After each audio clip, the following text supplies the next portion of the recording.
Hello and welcome to the stream. Thank you for joining. I hope you're having a great day. The lobby ID is in the description.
Hello and welcome to the stream. Thank you for joining. The lobby ID is in the description and the chat if you want to join.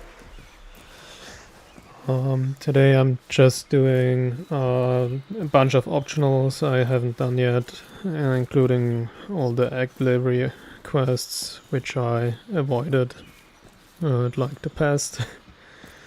And afterwards I intend to do some mastering optionals as well to get to mastering 99 and then do the Ruina der Gigante. You know, yeah.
Hello and welcome to the stream. Thank you for joining.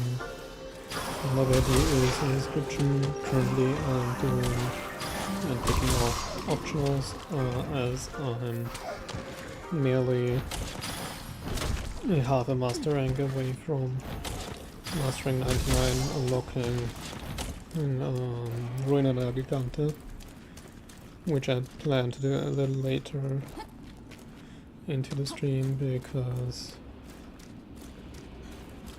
I already have most of the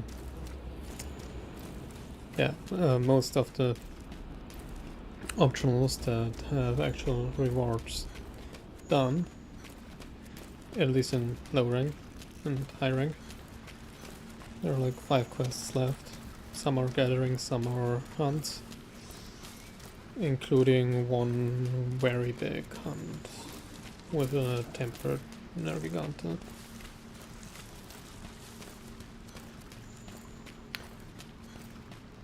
Yeah, so that's currently the plan for today, also for tomorrow and the day after tomorrow, and actually technically for every single day until the release of Wilds. Well, except for me making one video for World and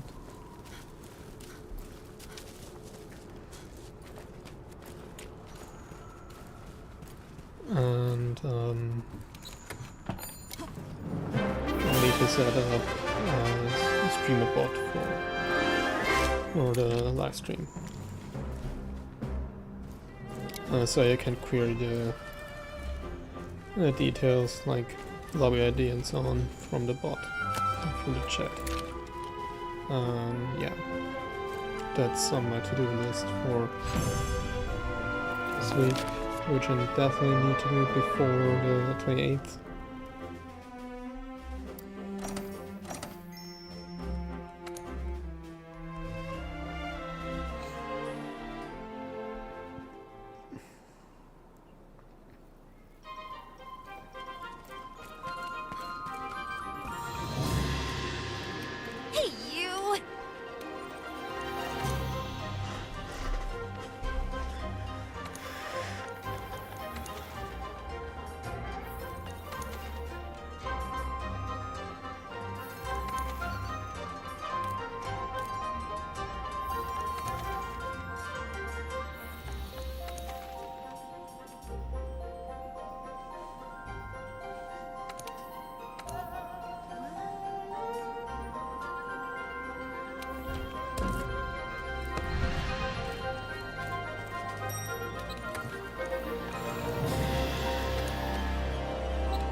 Yeah, that's actually another nice change from in the Monster in the Wilds beta, that if you're alone and going into the standby and waiting for departure, or it also does the departure immediately.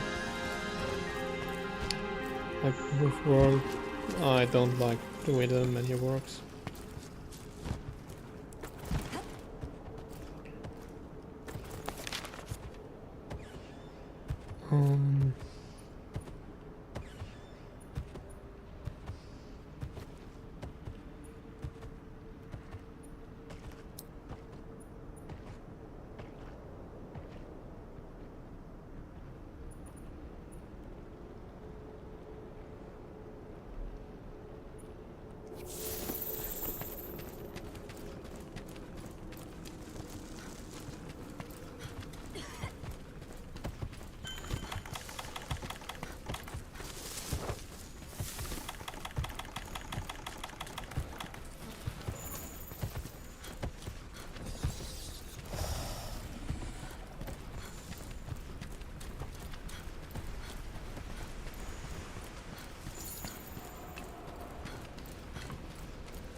Hello.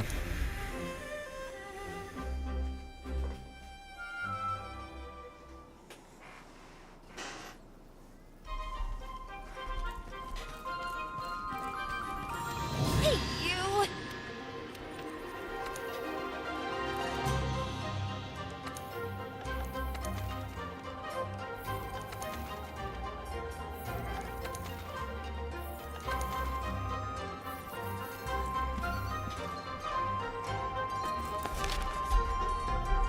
Hello and welcome to the stream. Thank you for joining. The lobby ID is in the description. Today I'm merely doing gathering quests, optionals, and later on I'll do 2 mastering quests. One to get the mastering points to get to mastering 99, and then the Ruina Gigante. But yeah, otherwise just finishing off optionals that to actually see you. return items. Good luck. Yeah, or progressing otherwise.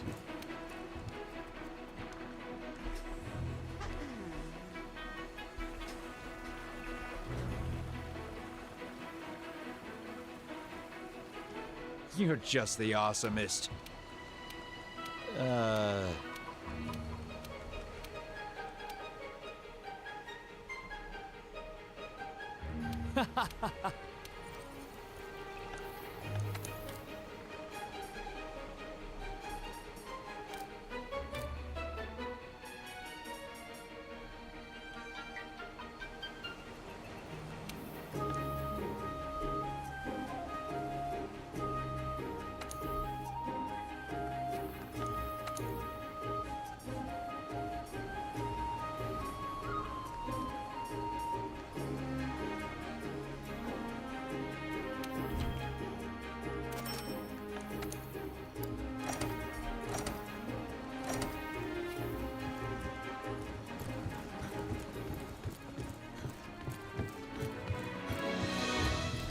Okay, let's see how many new requests will I be picking up.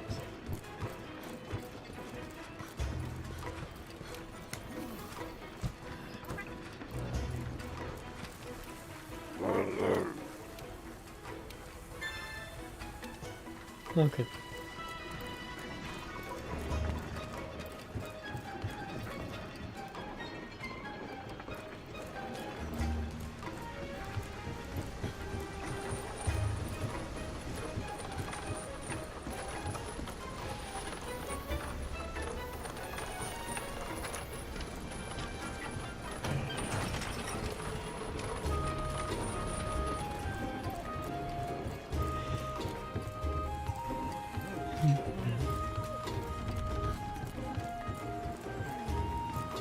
You all good?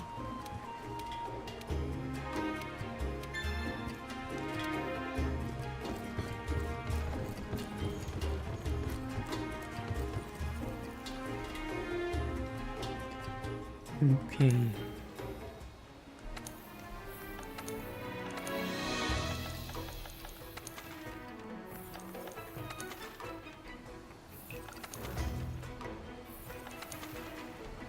One question.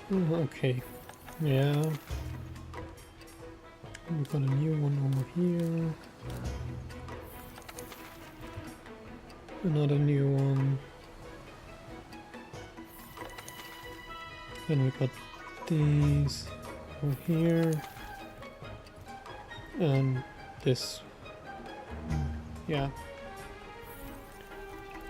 Okay.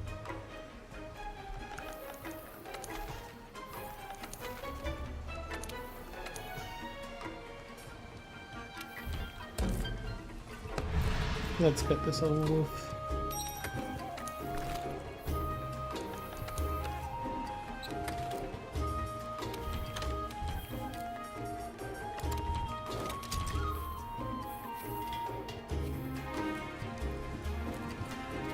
Oh, wait, let's Let check me if think. there is another request coming in first.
Okay, now I have to be really careful to not kill it.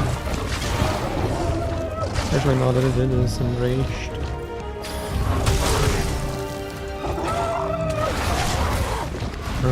Yeah, I think we might push it away from it.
Don't give up. Try to capture it again.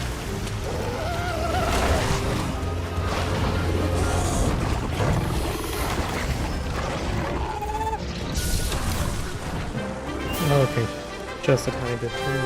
This way.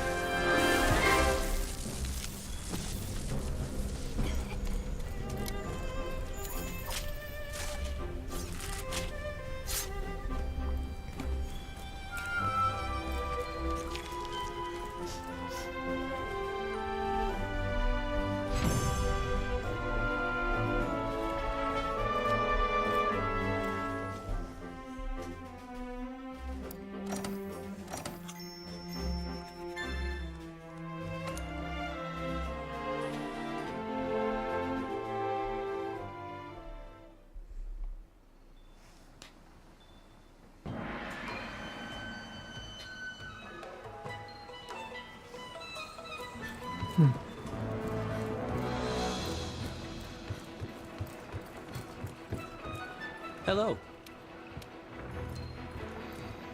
Good to see you. Good luck.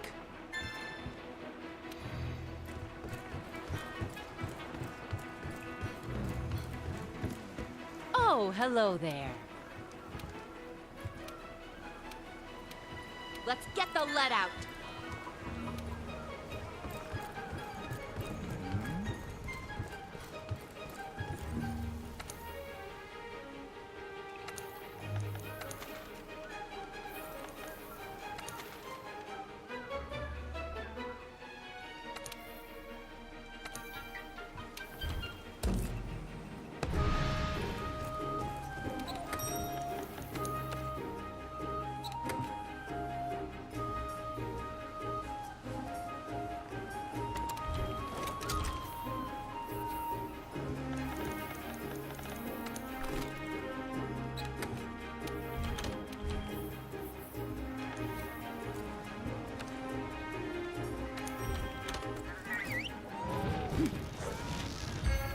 Hello, welcome to the stream. Yeah, clearing. I'm currently clearing optionals, not all, just those that have actual rewards. This one, this quest, for example, being Kirin, actually lower Kirin, so completely overpowered currently.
Hello.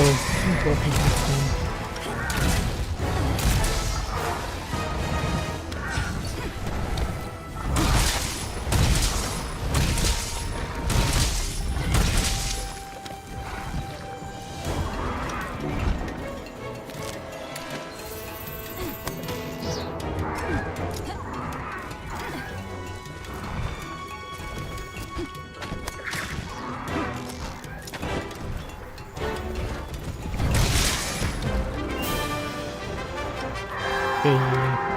That was nice.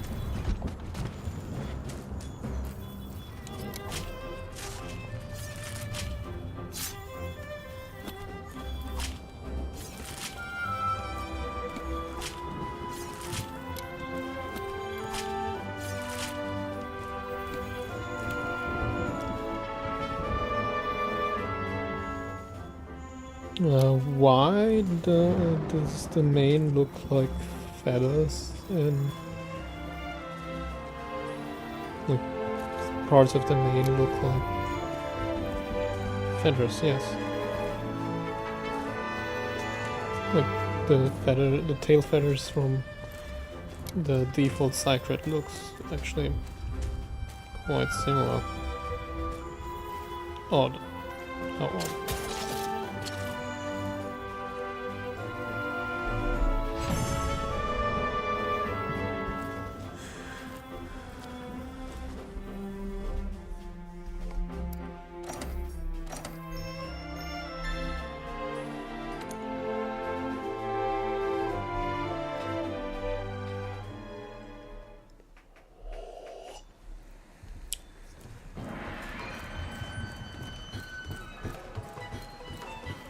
Greetings. Thanks.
Hello.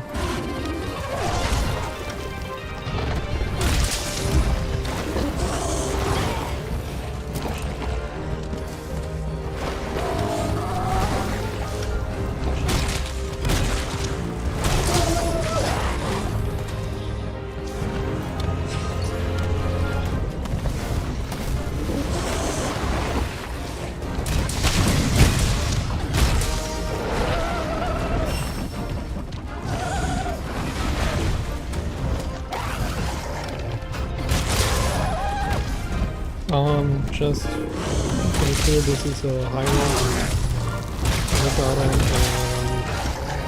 I'm currently doing exercise and technically the process is playing a bunch of theaters that just won't happen to watch and write and getting rid of don't like it. Almost as bad as a joke. Maybe worse.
Okay, now I gotta finish the quest. Well, the actual quest.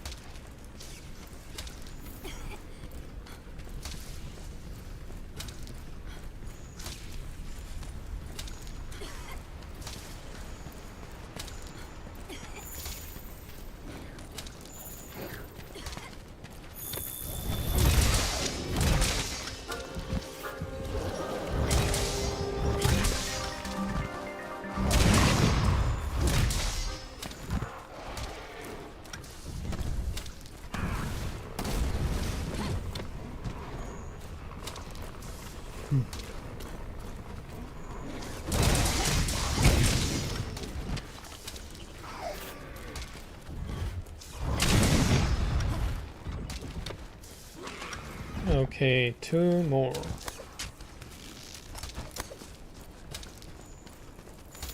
Ah.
I need to check something. No, that's fine. Okay, I briefly thought that I accidentally didn't properly align the sources in the streaming software. But that small black strip you see, the vertical letterboxing, that's actually caused by Capcom not doing their job properly. Like, they're shitty in terms of properly doing aspect ratios. Like, UWQHD is 21.5 to 9, not 21 to 9. And yet they boast actually in their marketing material that they support 21 1440p ultrawide, which is 21.5 to 9, not 21 to 9. And they didn't fix it in Rise, they didn't fix it in Wilds, at least in the Wilds beta. I wrote them multiple bug reports, and they didn't even answer a single one of those. So, yeah.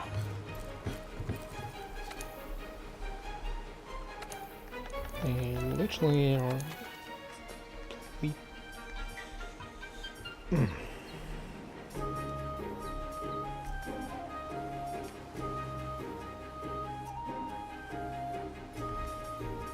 Okay, yeah.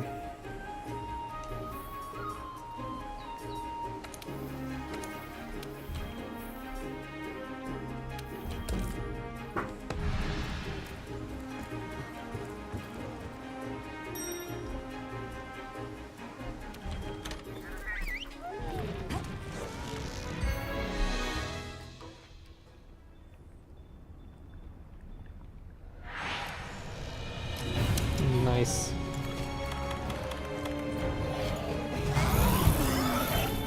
And I always miss the timing on those raw rolls.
Oh no, I forgot the cool gens.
Okay, what I want to try. So I'm at PC, I should have mentioned that, since World in crossplay. Luckily this will already require no issues.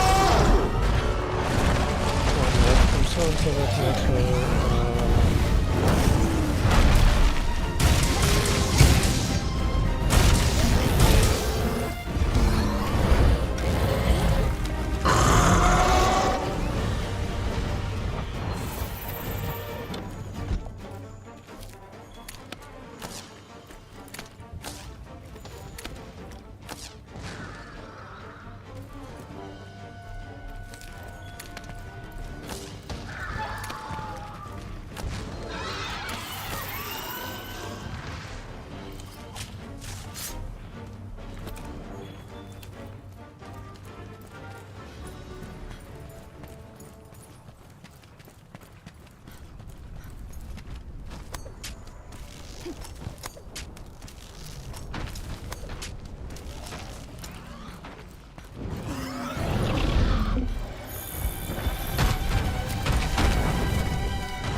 Hello.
Finally, I did stupid flying python.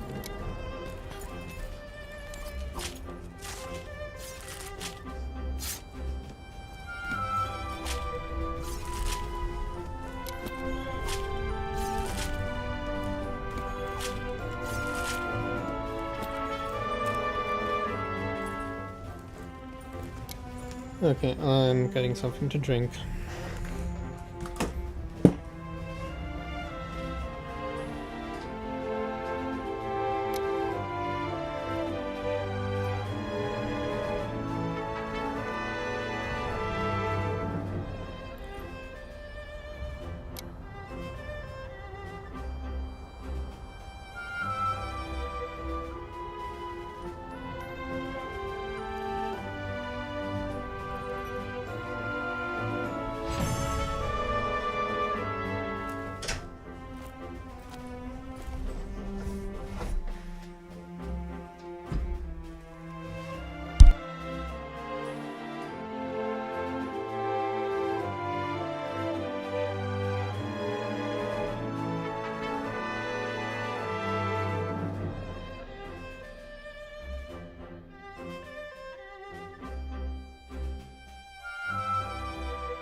Oh!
Hello, welcome to the stream. Today I'm going to be doing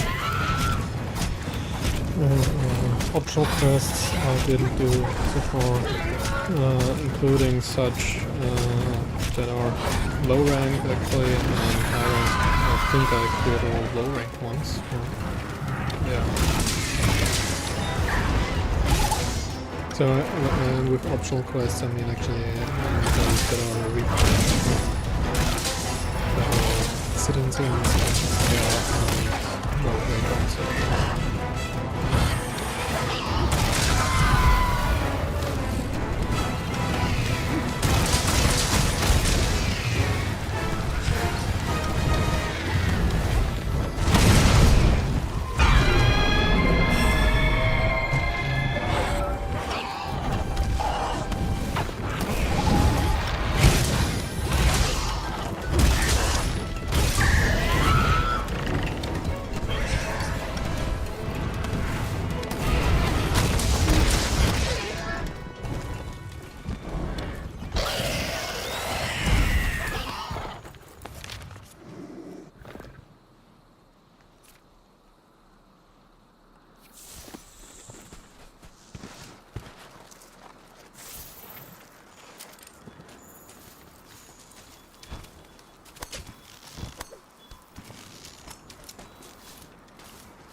Oh, hello. Sorry for this delayed response.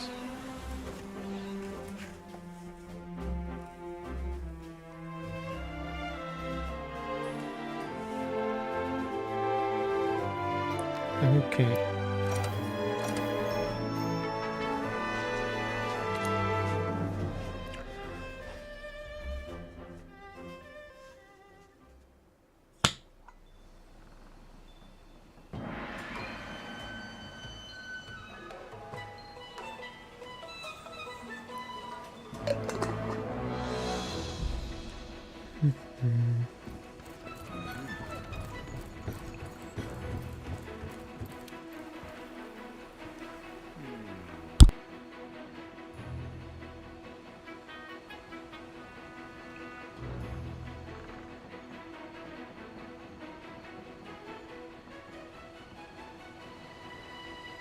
Getting bigger all the time.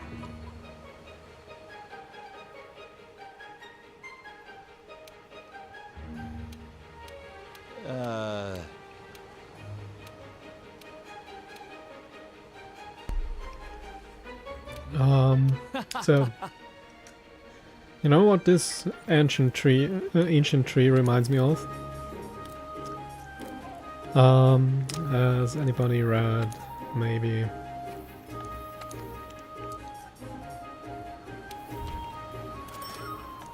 what was it called? Asterix and Obelix in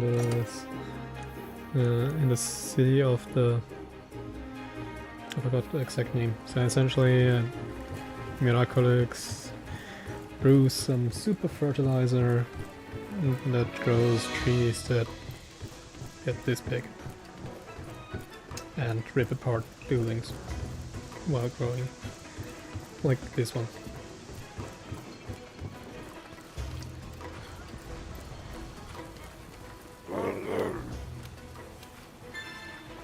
Oh no.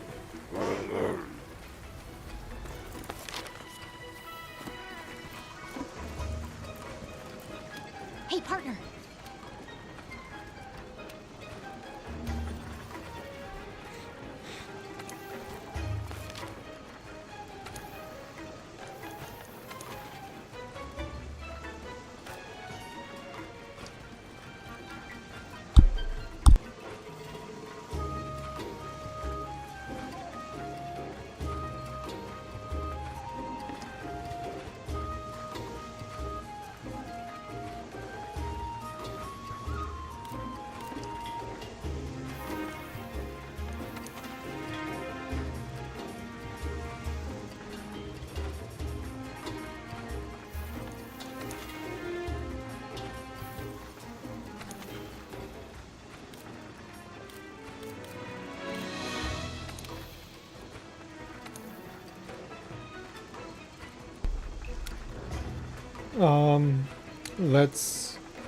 I'll do this one, and then I'll do the Elder Dragon quest, the free Elder Dragon quest. After that, I'll go over to doing Master Rank.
Hello, welcome to the stream. So, yeah, after this quest, I'm going to do the Elder Dragon high rank optional quests I have left. Well, only the request ones. And after that, I'll go and do master rank optionals until I hit master rank 99. Then I'm going to do the Runa Nagaganta. And for anyone willing to join or interested in joining, one thing to note, I'm on PC, so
which one shall we do first?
Okay, next up would be Kushladora, and then the big quest during which we fight Kushladora, something else, and Naviganta, and all of that in a tempered version.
Ooh, nice.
resistance.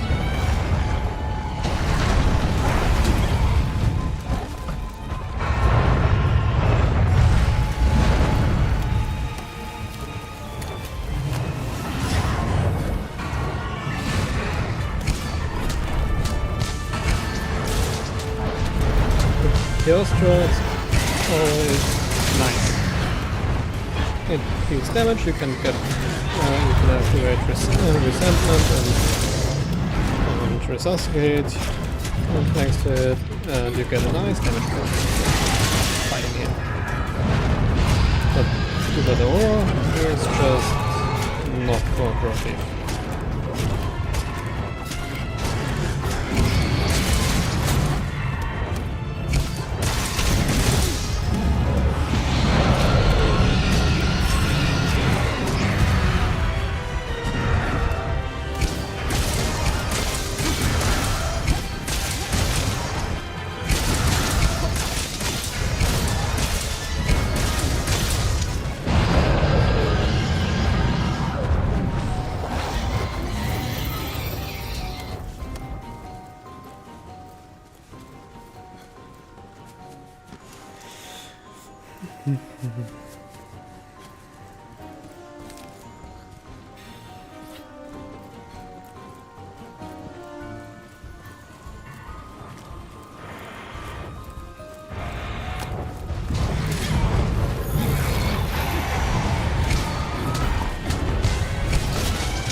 Just hope they don't add this stupid thing to wilds.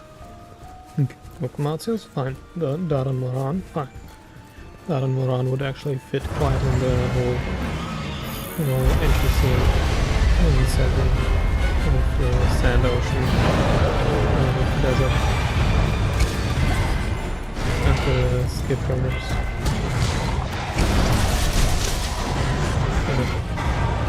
Could very much see that one of the sequels that's being added either in the base game or in the extension would be Davinci.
Okay, now it's this one.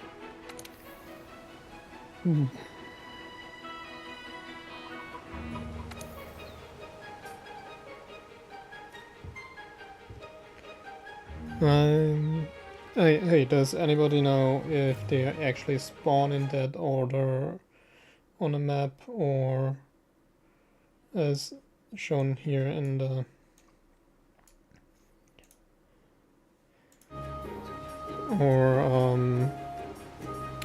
are all three present at the same time?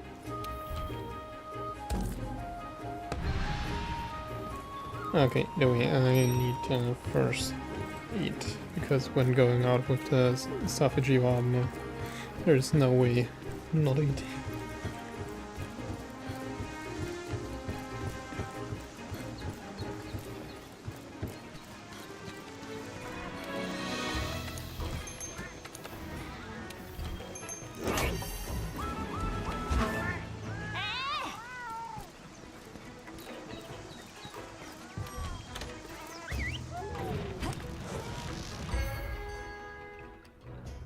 Hi, how you doing? All right, it's monster hunting time.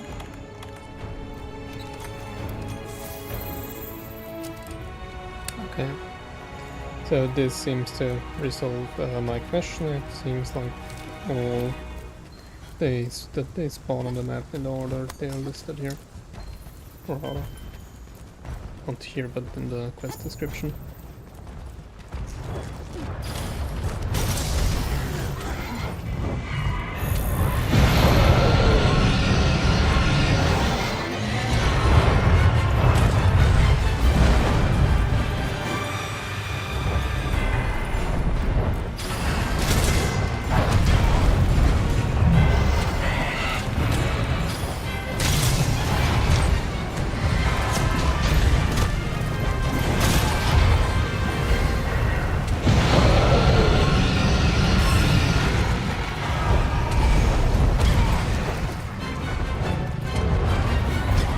Ah, yeah, thanks.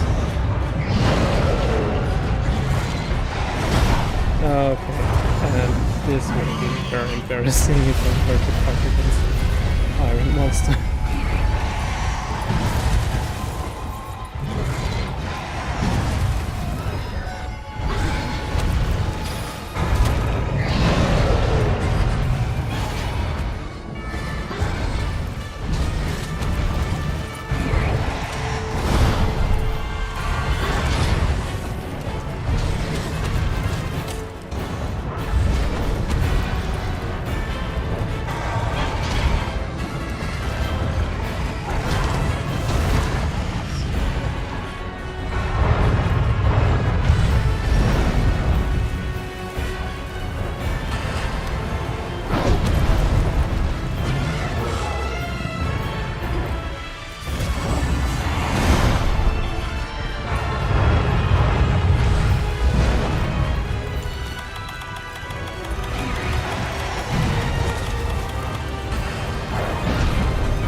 Oh, 98. So 98 and a half. So yeah. But I wanted to finish some of the optional quests first before. Well, this is actually the higher optional quest before I do Turn on Gigante, for which I need another 10,000 mastering points.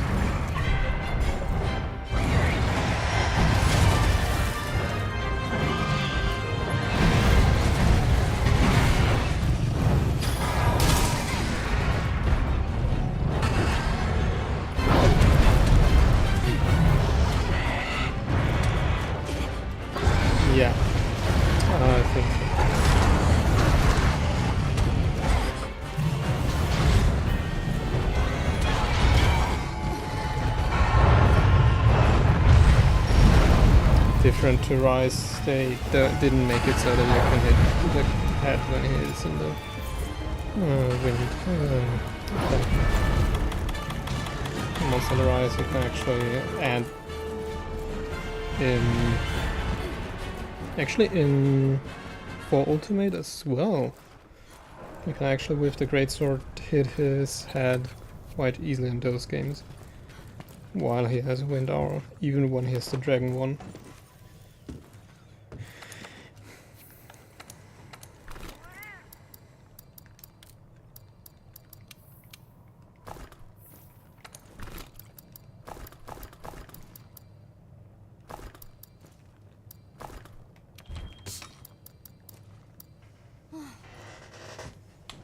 Safichiva Venom Splitter.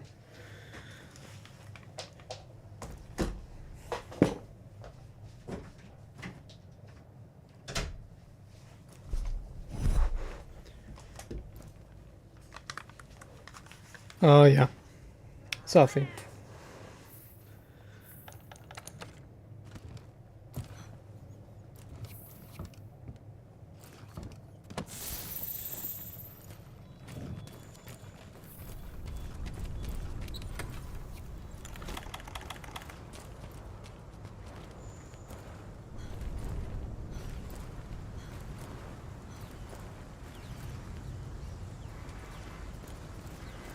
Yeah, my Palika is assist type.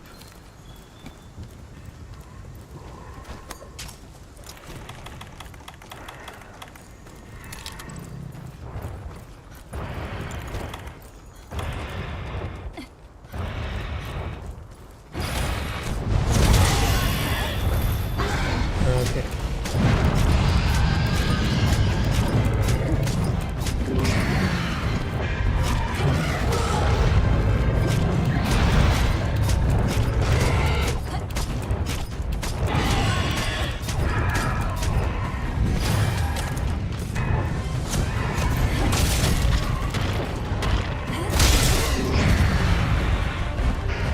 As well, but mostly the trap skills. But well, trap skills won't work. Now I have poison.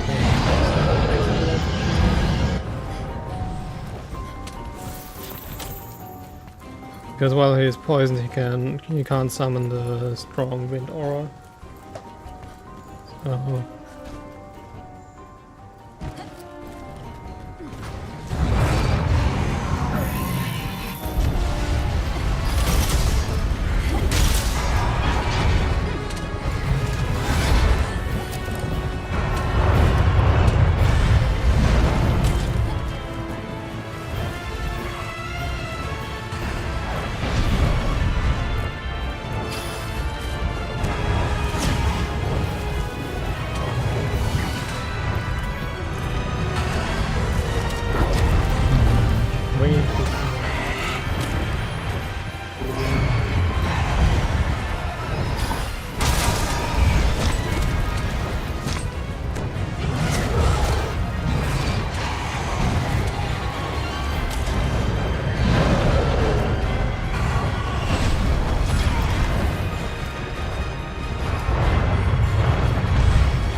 Okay.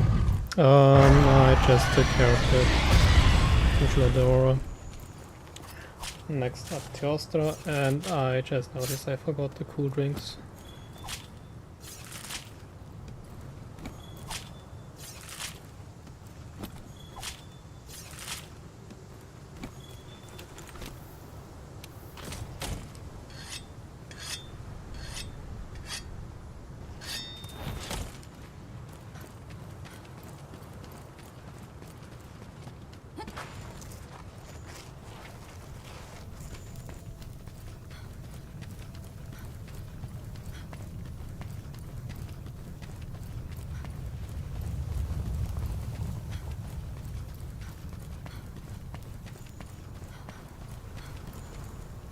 Yeah, but not not mastering, it's low rank. And well, not low rank, high rank, yeah. Wait, where is the quest info? Yeah.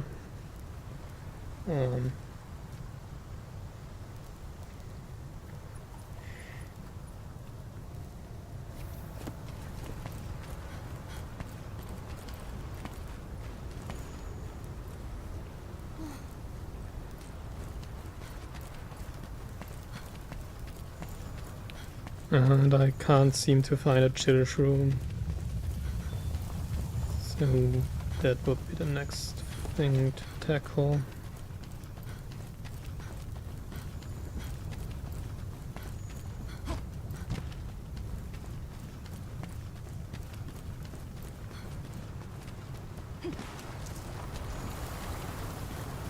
Oh, over there. Chill room.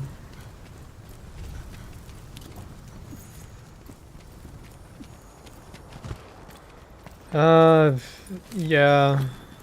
Well, no. It gives more decos and better decos, but since I already grinded decos in master rank with the deco event quests and so on, there is not really a reason for me to finish the yeah. Okay, I think I need to head back to the arena area.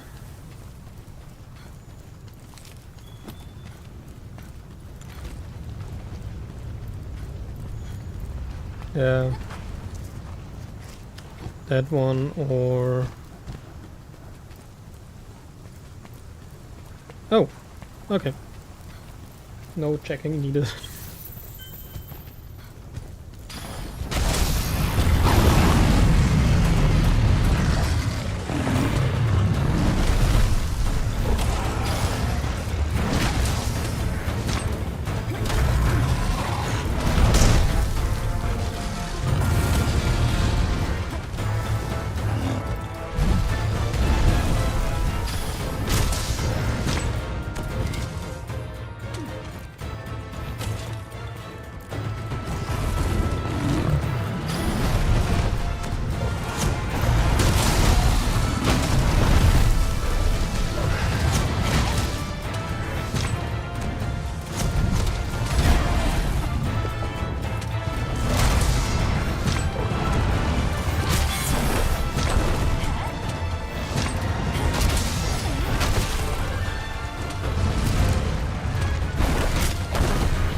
No, this is actually 150. The health bars in World are just relatively small, and I'm not wearing the Fatalis set, meaning I don't have 200 HP anyways, and I have eaten, and the reason why the health is draining, that's part of the Safujiva set build. Plus 20 affinity, occasional heals on hits, additionally to the healing augmentation on the weapon.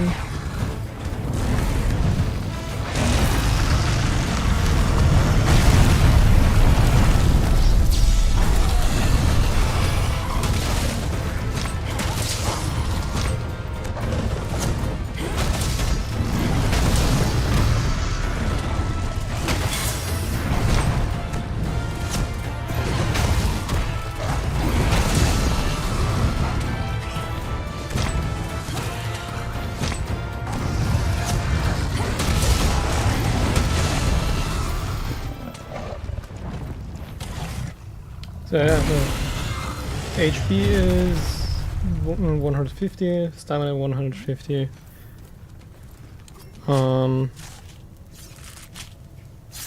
I can check if there is a setting to make the HP bar bigger.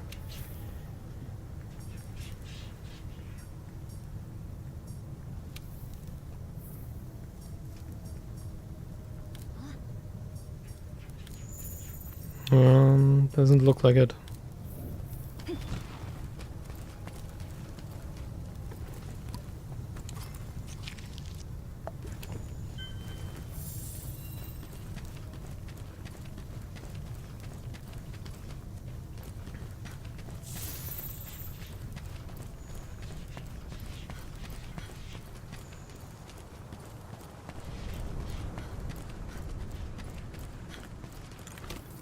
Okay, next up, Nagigante.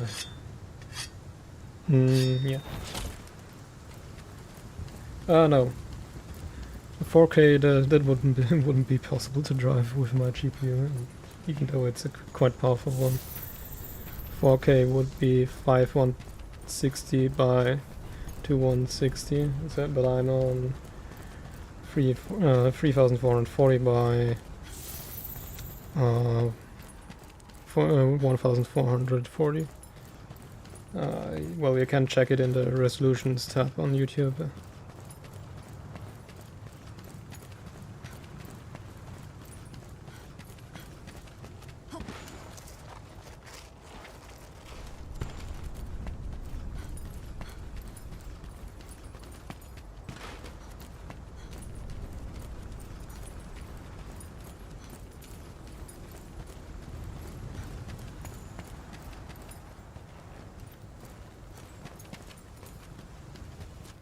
Yeah, 2K Ultrawide. So 4K and especially 4K Ultrawide is simply not feasible with this GPU. Not necessarily because it on itself would be too weak, but rather because when I use it, I use the virtual super resolution option. It needs to do a lot more work on the ROP units, and those have a voltage issue on RDNA3, and they draw too much power, meaning compared to the compute units. And the compute units, well, are very important for newer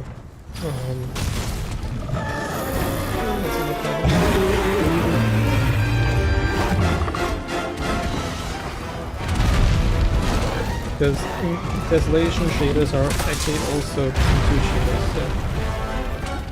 World still uses tessellation, traditional vertex shaders, but different to vertex shaders, tessellation shaders are compute shaders, technically. And if the rasterization, which would be pixel shaders,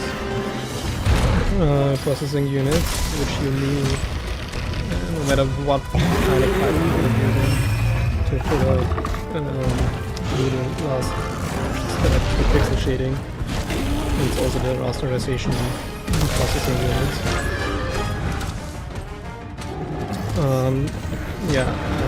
RDNA3 has the problem, like you might have heard in marketing that from AMD that RDNA3 was supposed to reach 3 GHz. Yes, it can, but only in compute, because the ROP units have a design flaw that causes them to draw far too much voltage, and it's so much that the rest of the GPU simply is power starved and at the same time overheats all of the ROP units.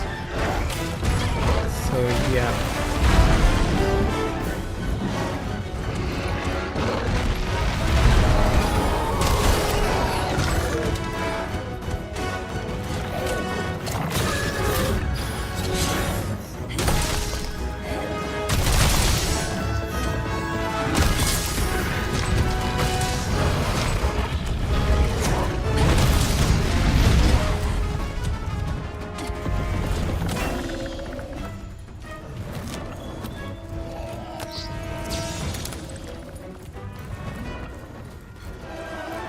It's already over.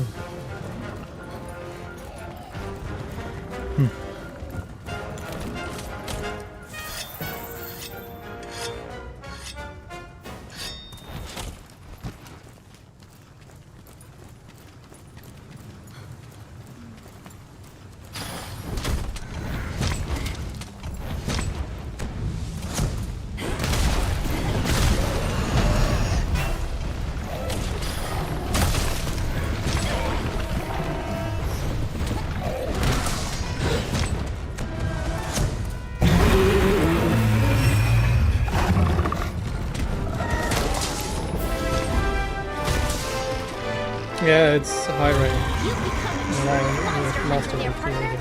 You tower above the rest. Returning to old quests I haven't done yet and finishing them. Arch-Tempered would be a different story because Arch-Tempered not only hits even harder but also has more HP. So yeah. I might do later on, maybe on Sunday, some potentially tempered runs. For speedrunning. I haven't done speedrunning for some time. But yeah, the Gigante might be worth it. Do it for the show.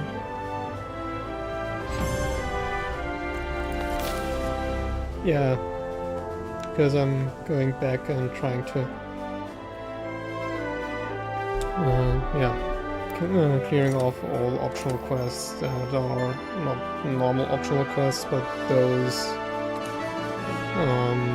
given by some. In this case, it's a quest from the commander, and I just wanted to finish those requests. Yeah, that would be the correct way to phrase it. And he doesn't even say thank you. Nice.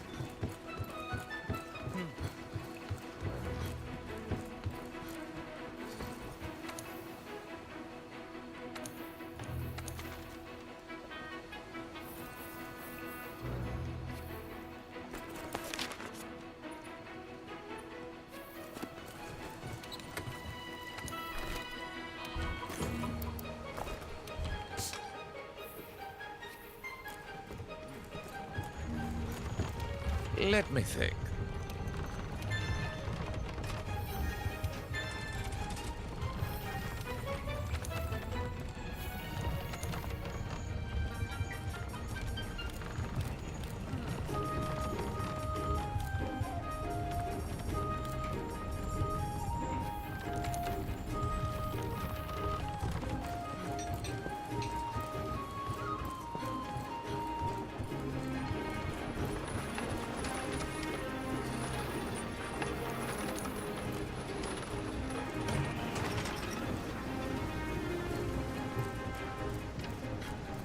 All right.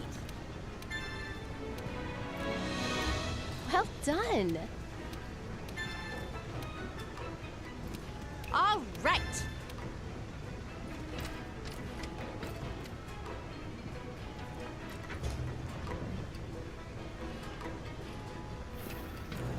Okay. Yeah.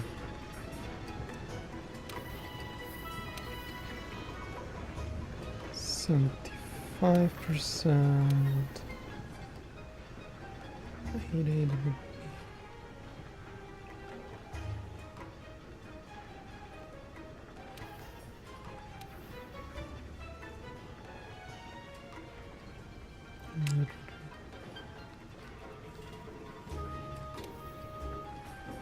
Okay, 75 then. Moisture.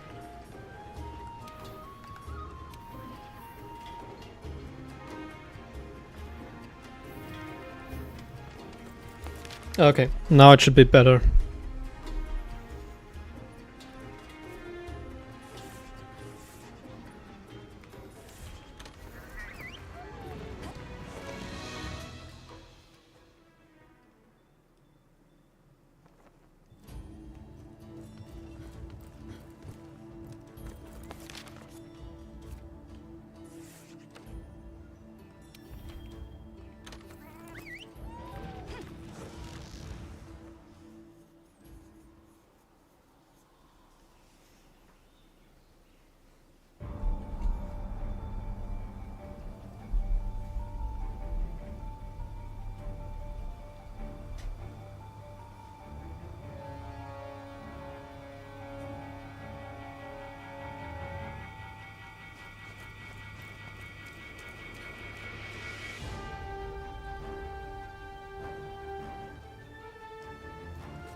that reminds me. Yeah, no, the loud Get it one done from for the me, will in-game, ya? the music one was already on 85 before.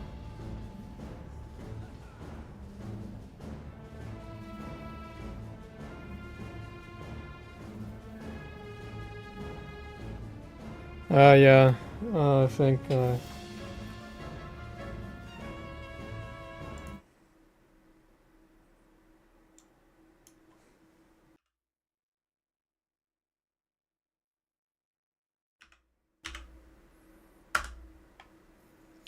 okay, I just moved the microphone slider to 250% in OBS. Maybe this helps.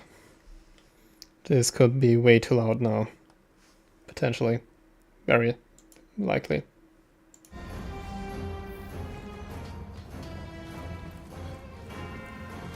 Oh, that reminds me. Get it done for me, will ya?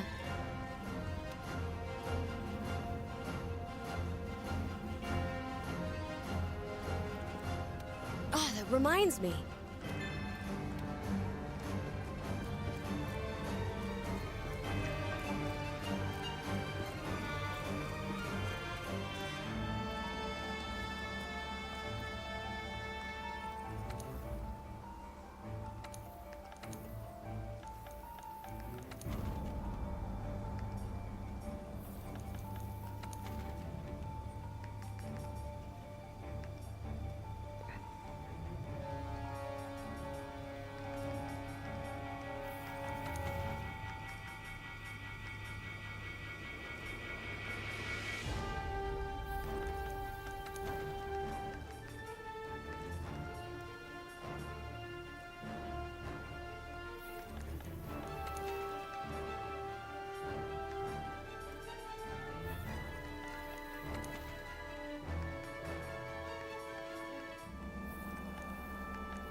Oh yeah. Yeah, thanks. I do realize that very much. Yeah, okay. That's a good info, because right now I literally moved the amplification on the audio mixer inside OBS to 250% on the microphone and to 80% on the game, and inside the game again on 80%, so technically game audio is 60%. And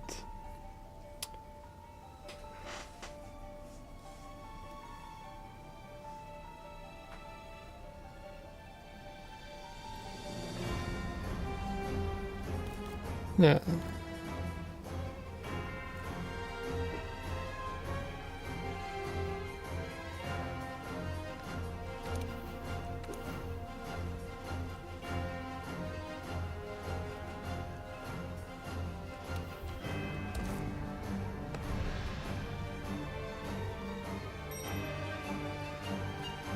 Oh yeah, I've been playing since 3 Ultimate, so and so far I only have 45 videos, sadly.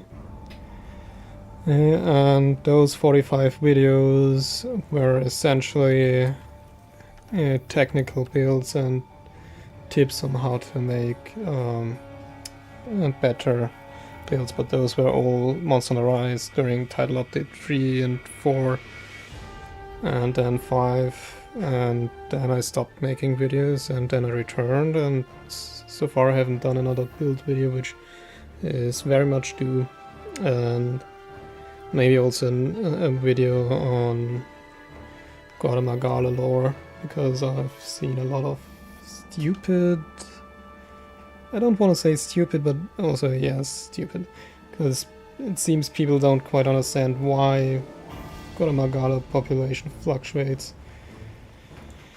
It's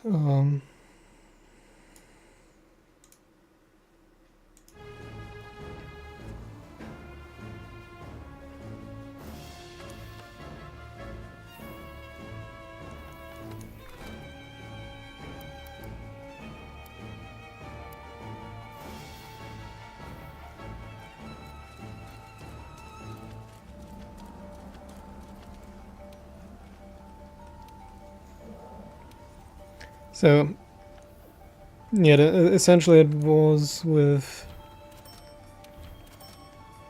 Goromagala, the Goromagala population, with it appearing and then vanishing after Shagromagala, is like you just need to read the chaotic Goromagala or like hunter notes and lore of chaotic Goromagala, and then you see, yeah, the Shagromagala just kills all other Goromagalas off slowly but surely, and then once Shagromagala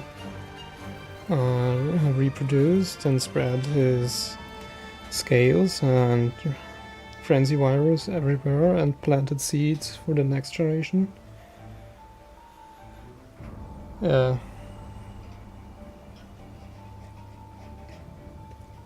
So the thing with Goromagala is you have Goromagala, then Goromagala is like a parasite that replicates and reproduces similar to a mushroom during the asexual phase of the cycle of the reproduction cycle, where it's literally making a weird kind of a clone of itself. And so Goromagalas actually don't mate. They simply, the strongest gene variation during each cycle wins and kills off slowly but surely all other Goromagalas until only it is left. Then it spreads its own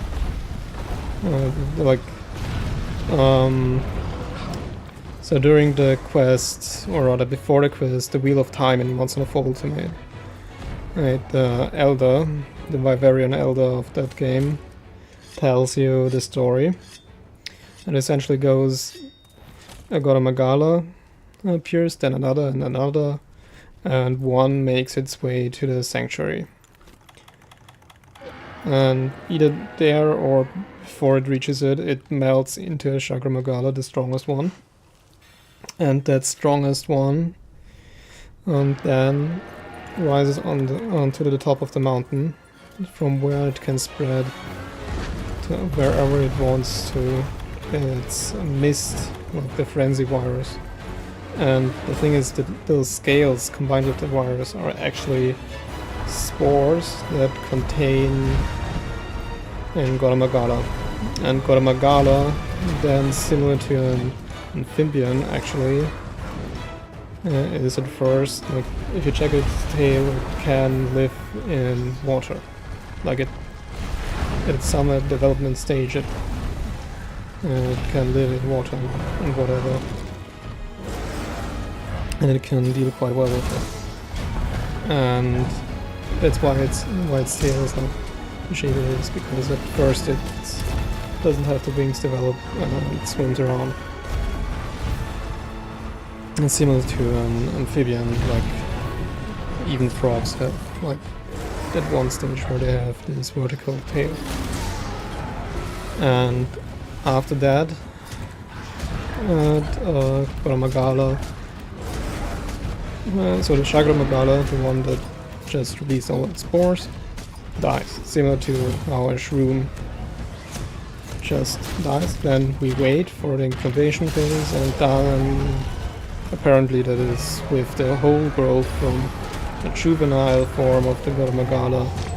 Then it sheds, and then it sheds again, and until it reaches a stage big enough where it actually gets noticed by the guild.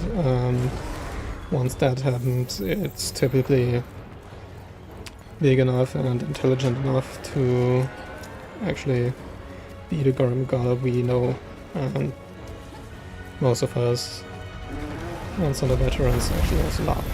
So, and this Goromagala, the strongest one, and one that comes on the top and reaches first the sanctuary, then molds into Shagromagala and suppresses the other's ability to mold into one.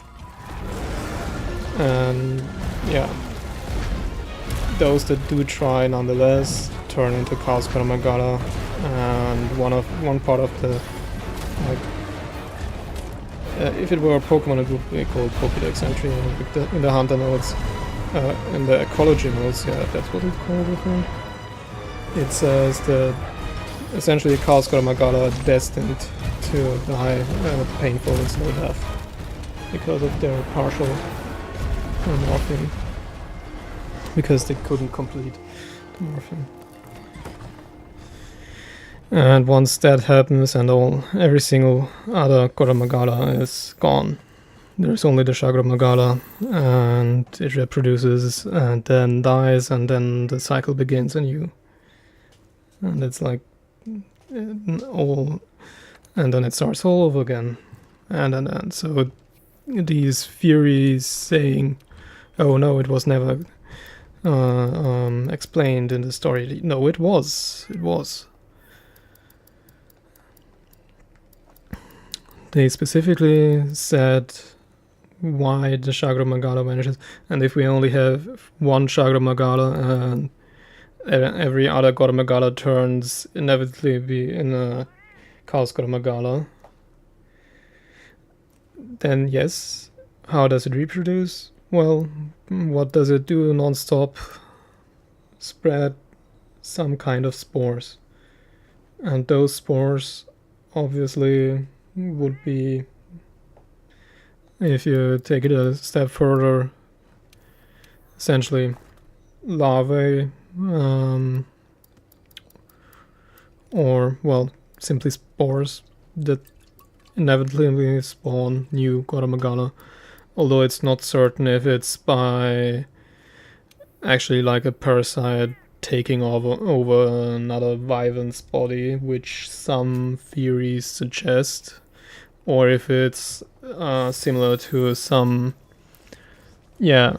plant or certain kinds of amphibians actually, that once those spores reach a suitable environment, be it a host environment, if it's actually like a parasite, which could very much be, considering that the way it ensures the safety of its of the next generation is by killing off way too many other monsters by infecting them. Could very well be that it's, which is why I think it's more likely that it's the second option, where we have the spores land in some pond or something where it can grow and starts out as a little less than 5 centimeters of size larvae, and then starts to grow and shed, and until it becomes this 20 meters big wyvern. And it's gonna take 50 years, which is kind of the trend with all kinds of calamities in Monster Hunter. It's either 50, 100 or 1,000 years. There's nothing in between. Like, there's not one calamity they had in the game that was like every 10 years. The only other calamities are like Daran Moran, which happens whenever it wants to happen. Because Daran Moran just lives there and doesn't migrate or anything. So the same is with Yen Moran. But Lao Shanlung, the big 3 Elder Dragons, the classic trio of Daora, Teostra, Chameleos, those migrate.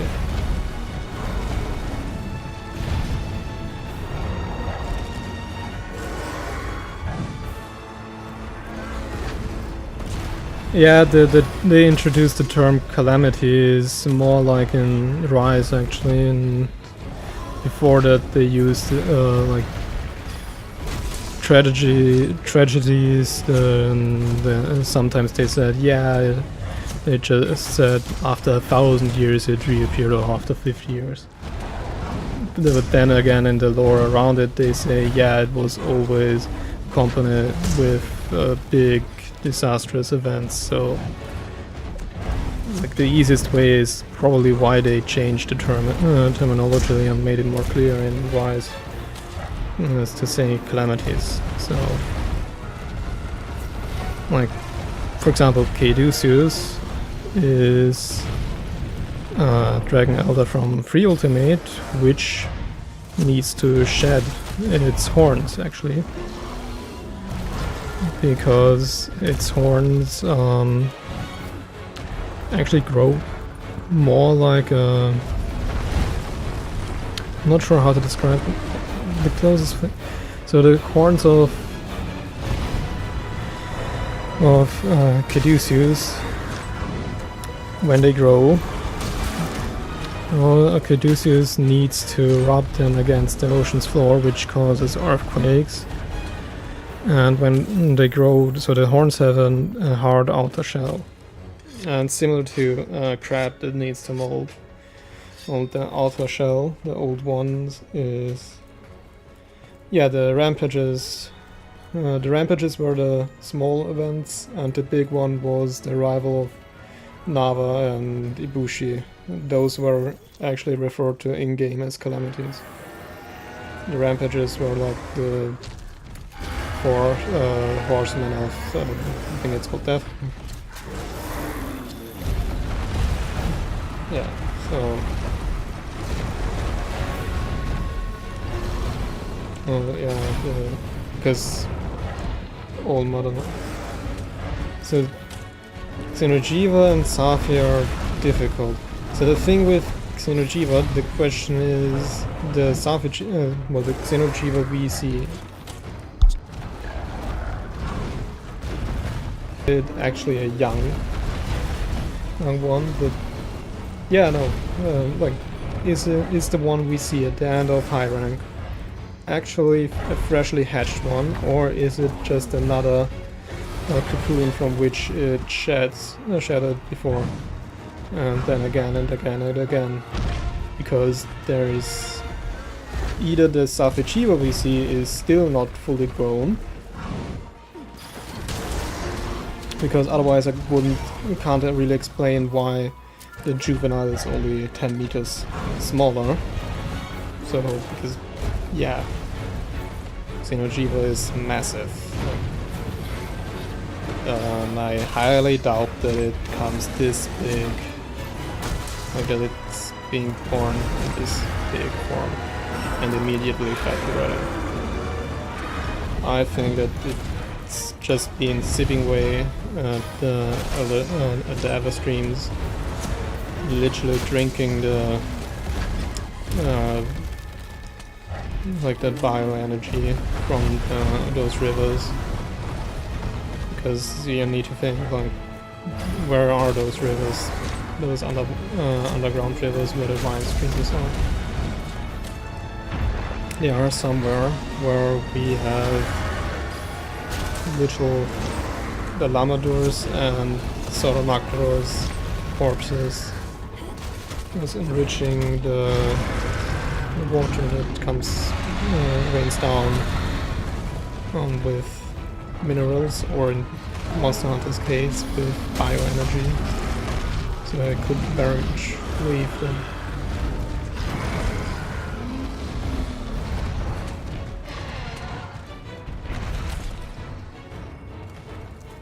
Yeah, because it eats those the bioenergy, but the question is it formed in that big form? But then why is it immediately battle ready? Like, it's not like it's constantly stumbling or something around.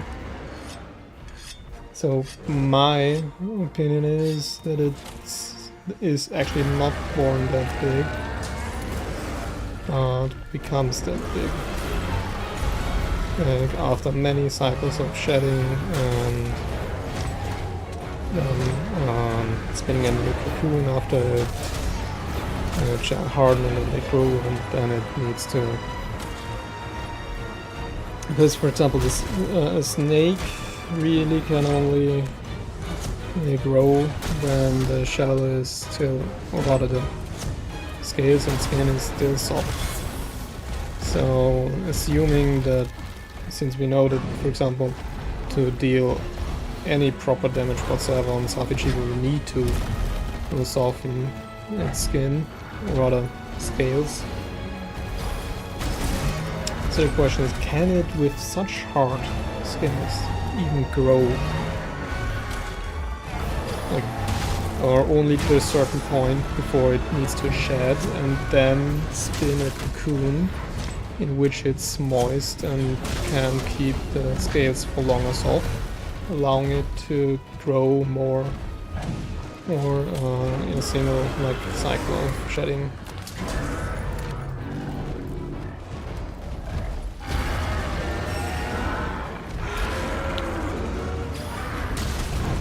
Yeah, that would also be very much possible that we interrupted it by not providing that,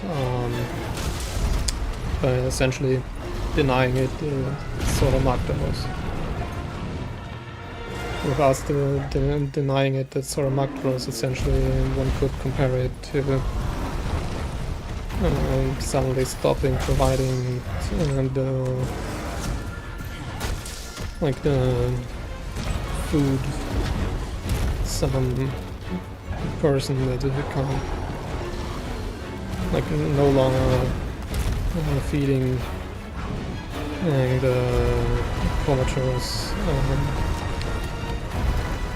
patients with these artificial food packages. Well, no, that's a bad comparison. We literally cut off its food source. That's it. The sort of Magdaros was old and supposed to die in the new world. It didn't. Now there was a food scarcity.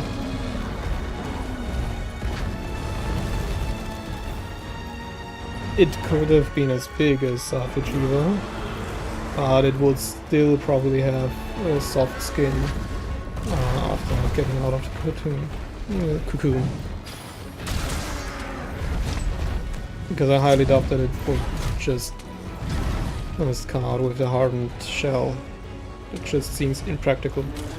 Because if the shell can harden inside a cocoon, then it can't grow with a hardened shell. Most likely because that shell is harder than any of the other monsters we know. Excluding those that have stone-like skins.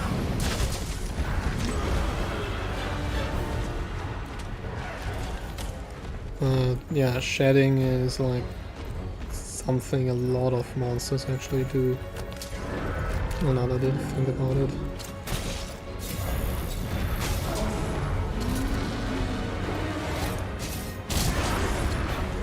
And raw. Okay.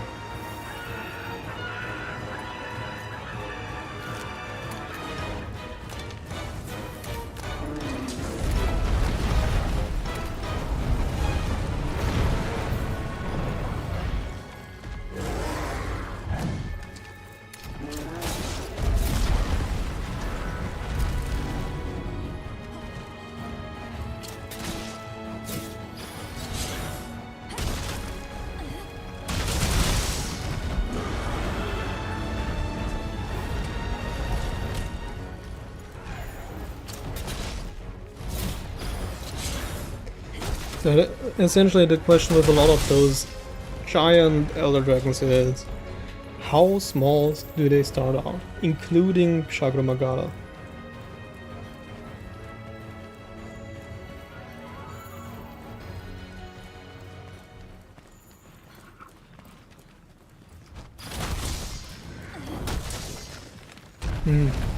I never watched actually the alien movies. So yeah.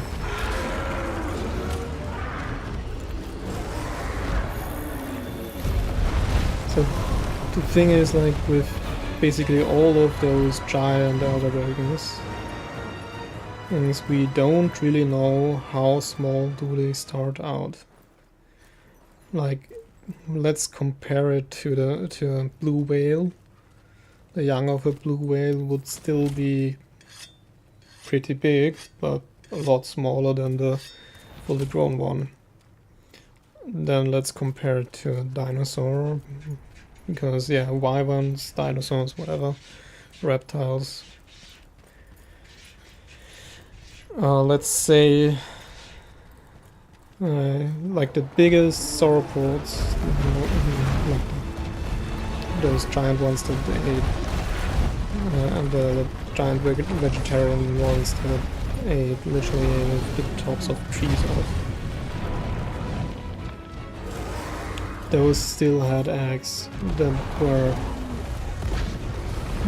only a couple times bigger than that of a ostrich. So what if a Davinci egg would be in a similar scale of size?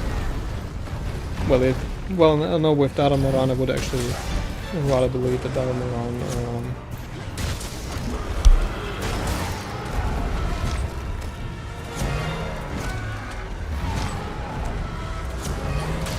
births live children rather than lays eggs, because that just seems impractical. Same applies for Genmoran, and yeah. So the other thing would be the Lamador. The Lamador literally grows to the size of a mountain.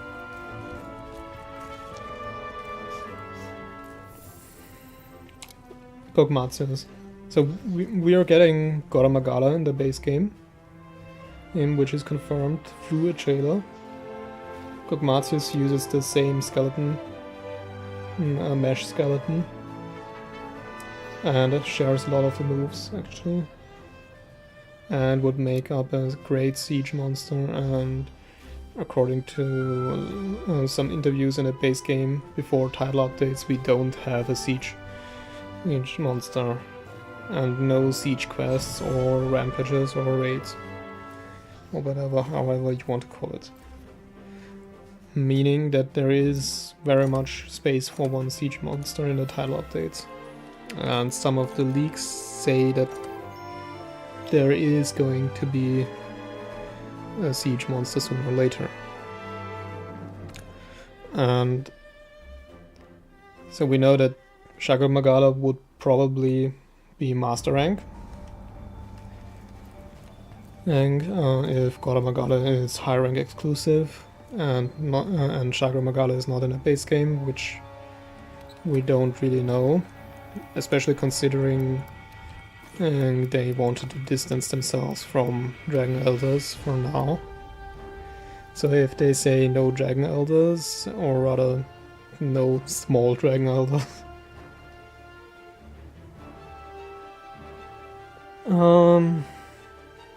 I don't think so. Jindahat might be so Jindahat and that other Leviathan in the ice region might be more tied to specific environmental actions you need to take, so siege-like-ish, but no proper sieges, not like Dadamoran, Kulftarov, Safijiva, the Lamador, or Laoshanlung for that matter. I think, or well, Fatalis is technically also a siege monster, but yeah, not really.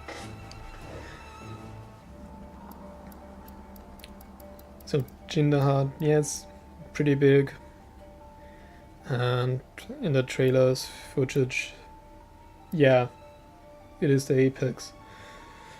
But both with Jindahat and that other, the Hibarame, it looks like it's using, that we need to use a lot of those environmental traps because I think Hibarame is immune to flash pods.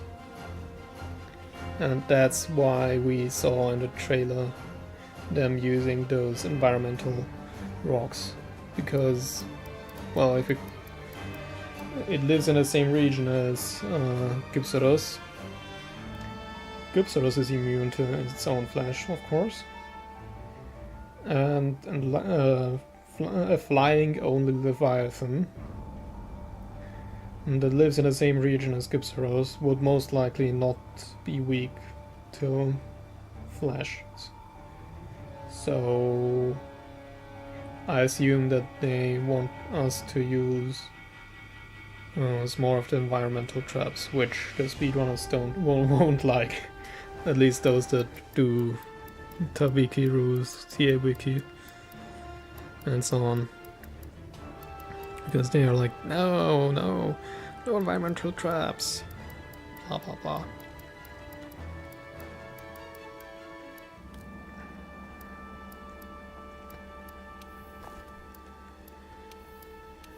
So, if you consider environmental traps a siege-like monster, then yes.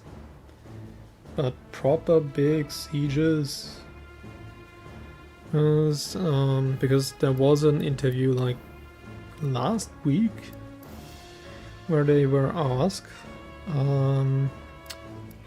someone from Capcom, from Monster Hunter, if there is going to be a raid or a siege, and they said specifically not at launch but at a later time.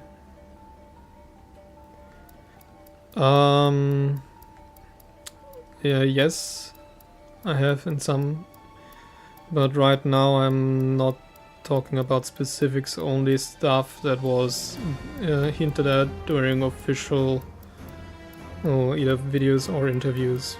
So I watched every single interview, including Japanese ones with, well, those that did with auto-translate and other real-time translation tools. So yeah, the precision of those, like what I could get from those in terms of information, I wouldn't trust those too much, but like, yes, I did get spoiled by some stuff because I also looked myself into the game files, because during the first beta, during the first half of the first day in November, during the middle of the day they pushed an update. The reason was during the first half of that day they forgot to encrypt some files.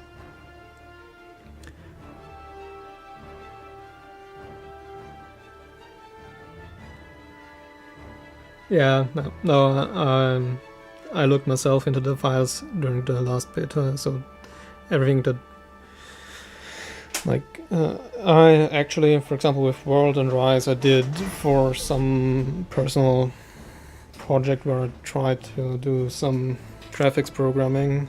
I extracted all the 3D models and all the indexes of all the monster IDs. And like, yeah, I recognized monster IDs. And essentially for some monster IDs I obviously didn't know, and especially the new ones, which exactly it is, and other data miners didn't either. And then later on, when I did watch one data mining leak video, but yeah, I wouldn't want to talk about it now here during the live stream. Well, at least not until the 27th, when the embargo lifts.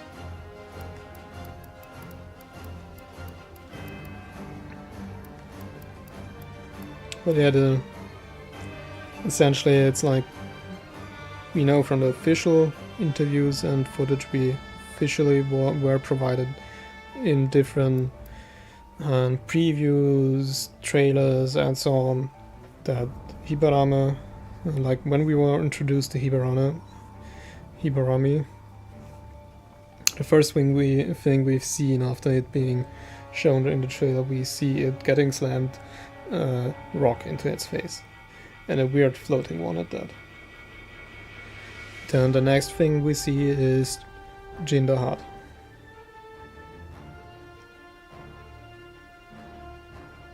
So in the files you don't see any monsters, you see codes EM00, like the actual monster names. You would need to read the binary, like the compiled C++ machine code, interpret it, and let's put it that way, I'm not good in binary and not good in hexadecimal.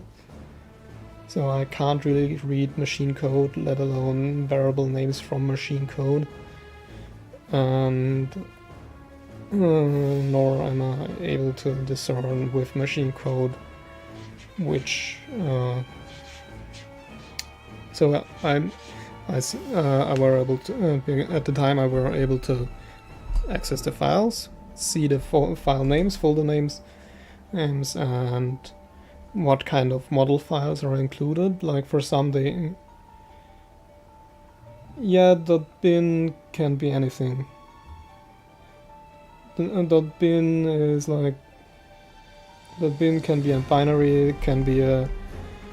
Like binary files are everything that's not a text file.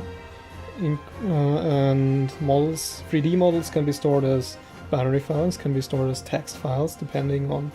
Like GLTF has GLB, GLTF binary. FBX can also be stored as both a binary and a GLTF, and in one Monster Hunter game, an older one, they actually did use FBX files also, but they used the binary version and they named them .bin.fbx. I don't know why that way around, because that's kind of weird. But they did it that way. The other thing is, with binary files, like if you know the file type, you can read them with certain programs.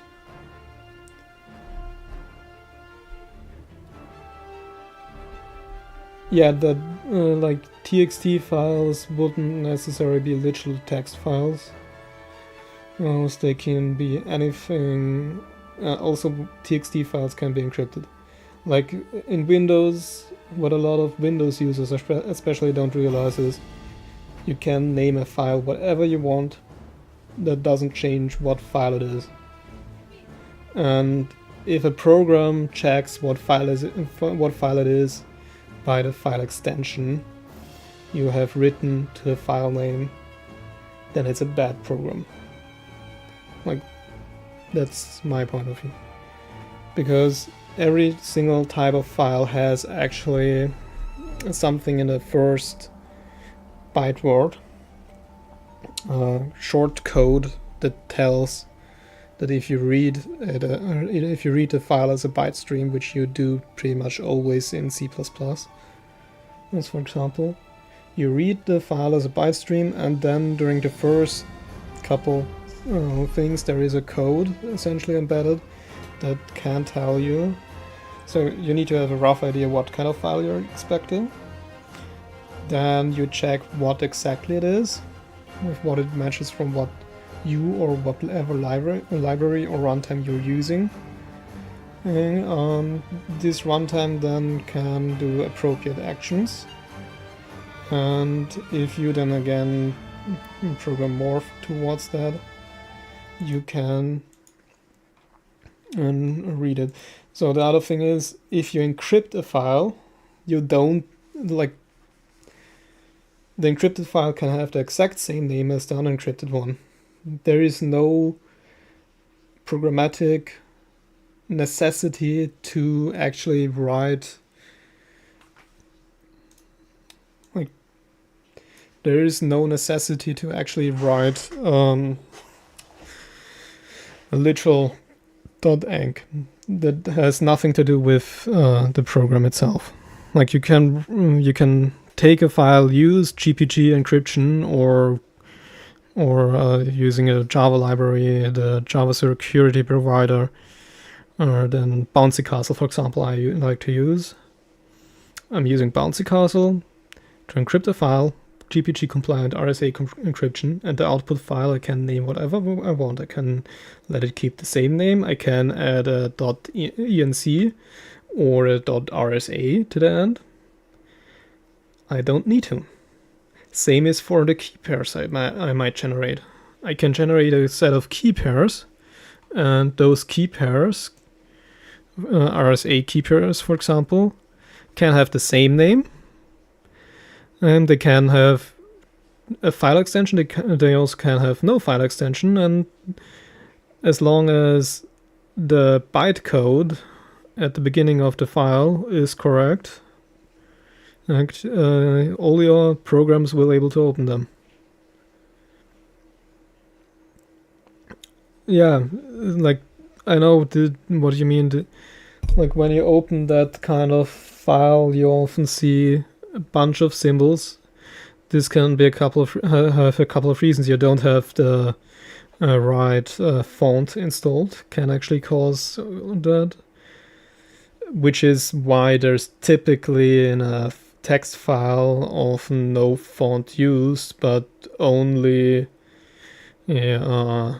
Unicode or ASCII, and no font type, because that's simply irrelevant. The other thing is you can have like if they are evil, the guys from Capcom, or well, not evil, but yeah, are not nice to us. They can literally just name any binary .txt. Also, .txt is also, I think, some texture format naming scheme for certain texture containers, but also no standard. And,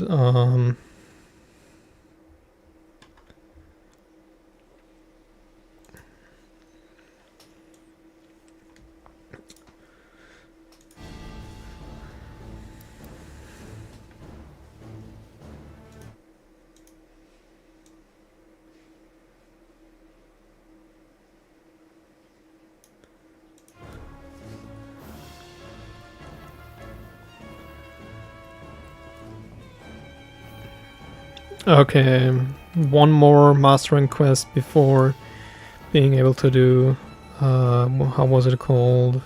Oh no, I'm not doing Do It of Rhyme.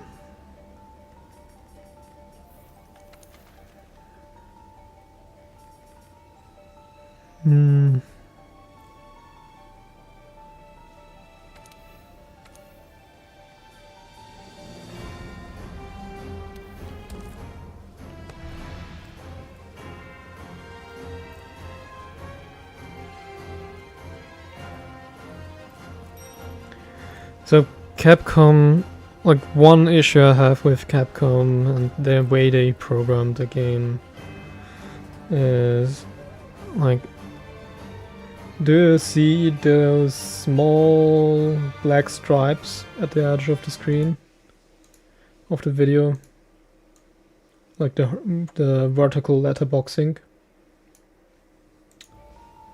That's by them either on purpose or out of simply not knowing it. Like Ultrawide always is marketed as 21:9, and so far I haven't seen a real 21:9 monitor, not one. All 21:9 monitors I've seen so far are in fact either 21.3333333 until we run out of 3 theoretically, to 9, or 21.5 to 9.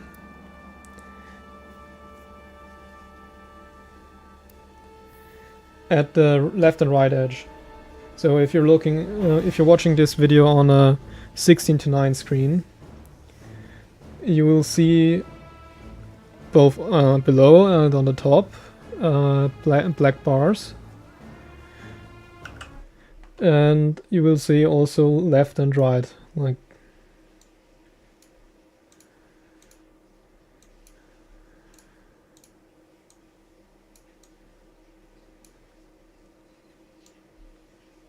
like right. So what I mean is like left of my face cam and right, but the same is with the game. There is a small black stripe, like a really small. In this game it's actually smaller.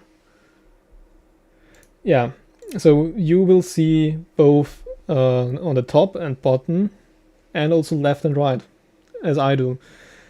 Well, a very small, like, not sure if you can see my mouse curve. Yeah, that's because, yeah, that's what I'm trying to say. Like, there is one thing, the reason for that is they do the aspect ratio in a weird way. And generally it seems, so I can't really check that because it's compiled C++. And I sent them emails on the support hotline. I sent them support tickets and so on, and they didn't answer me. Not with World, not with the Wilds beta, never ever.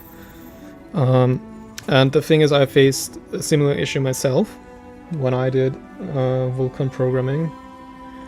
And the thing is, you have both. Yeah. So you can use, for example, both AMD and NVIDIA.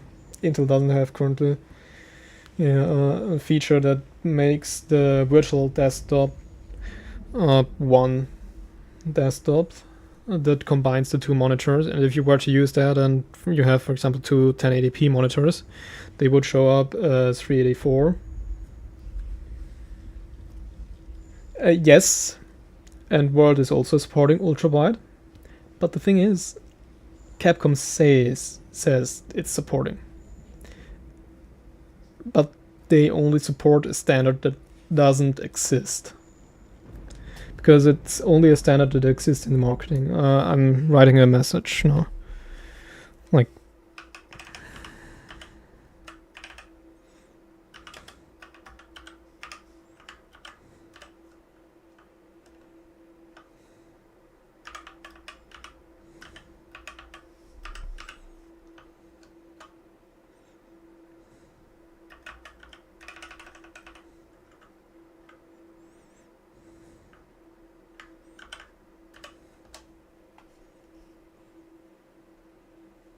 yeah, the physical size doesn't matter. Only the resolution for this kind of stuff. Like, there is technically so there are some informations a monitor does need to provide you, and if through a specific API, which you can access through, for example, graphics APIs. But part of this, it's called OSD. Yeah, 5120 by so that's 4K ultra wide, but that one is 21.33 to 9. And both, and also the 1080p one, the 38, I don't know, that would be 2560 x 1080, also 21.333. Well, it's 0.3 periodically. To 9 is also not 21 to 9. There is literally no real 21 to 9 monitor. And the problem is with Wilds and World, but the really weird part with World is World officially also was marketed as finally having an ultra-wide support as one of the first games where Capcom introduced ultra-wide support. So first of all, they don't really, the aspect ratio is not quite correct. It's also not 21 to 9. For some reason, 21 to 9 would be a wider stripe left and right, which you can check on my Monster Hunter Wilds beta streams. Because on the monitor I'm using, it would be 3280 by 1440p for 21 to 9. And this is wider what we're currently seeing here. This is, I think, actually 21.33 to 9. So the problem is they don't really size the FOV, especially the horizontal FOV, dynamically, nor do they correctly size the aspect ratio. The thing is, you can automate that with simply scripts. I know it's 3270, I just realized, not 3280. Like, I actually wrote myself a small library for this kind of stuff, and like I'm a beginner in C++ and this kind of stuff, and it works. It's automatically and in real time resizing it picks up which like you can actually do 32:9 aspect ratios, and even weirder ones, including what would that be? Like 24:10. I simulated that using some software, and then I ran inside a container that thinks my monitor has these and these dimensions, like virtual dimensions, not physical. Physical size doesn't matter. Only what you tell the program from the outside parameters of the container you're running your test running. Yeah, RE is also there in-house, and they do some weird stuff that doesn't make sense. And also, for example, Unreal Engine 5, the default one, doesn't adjust the FOV correctly. And the thing is, you can also Wilds is RE engine, and it's actually the newest iteration of the RE engine. Unreal Engine is something different. That's from Epic, and Unreal Engine I brought up because it's also one of the biggest engines used in the industry, and I did experiment with it, and I'm very disappointed with the editor it provides, because the editor is horrible and only NVIDIA optimized, and yeah, Unreal Engine 5 has pretty poor performance, like both on when you're the developer and the gamer. Like it's not fun to work with, not for experimenting, and I would never ever do production work because it's simply, with this kind of slow system, it's not fun. Yes. For me it's just a hobby, because my main occupation is servers. Can't really go in more detail over there because that's yeah. Let's put it that way, secret stuff.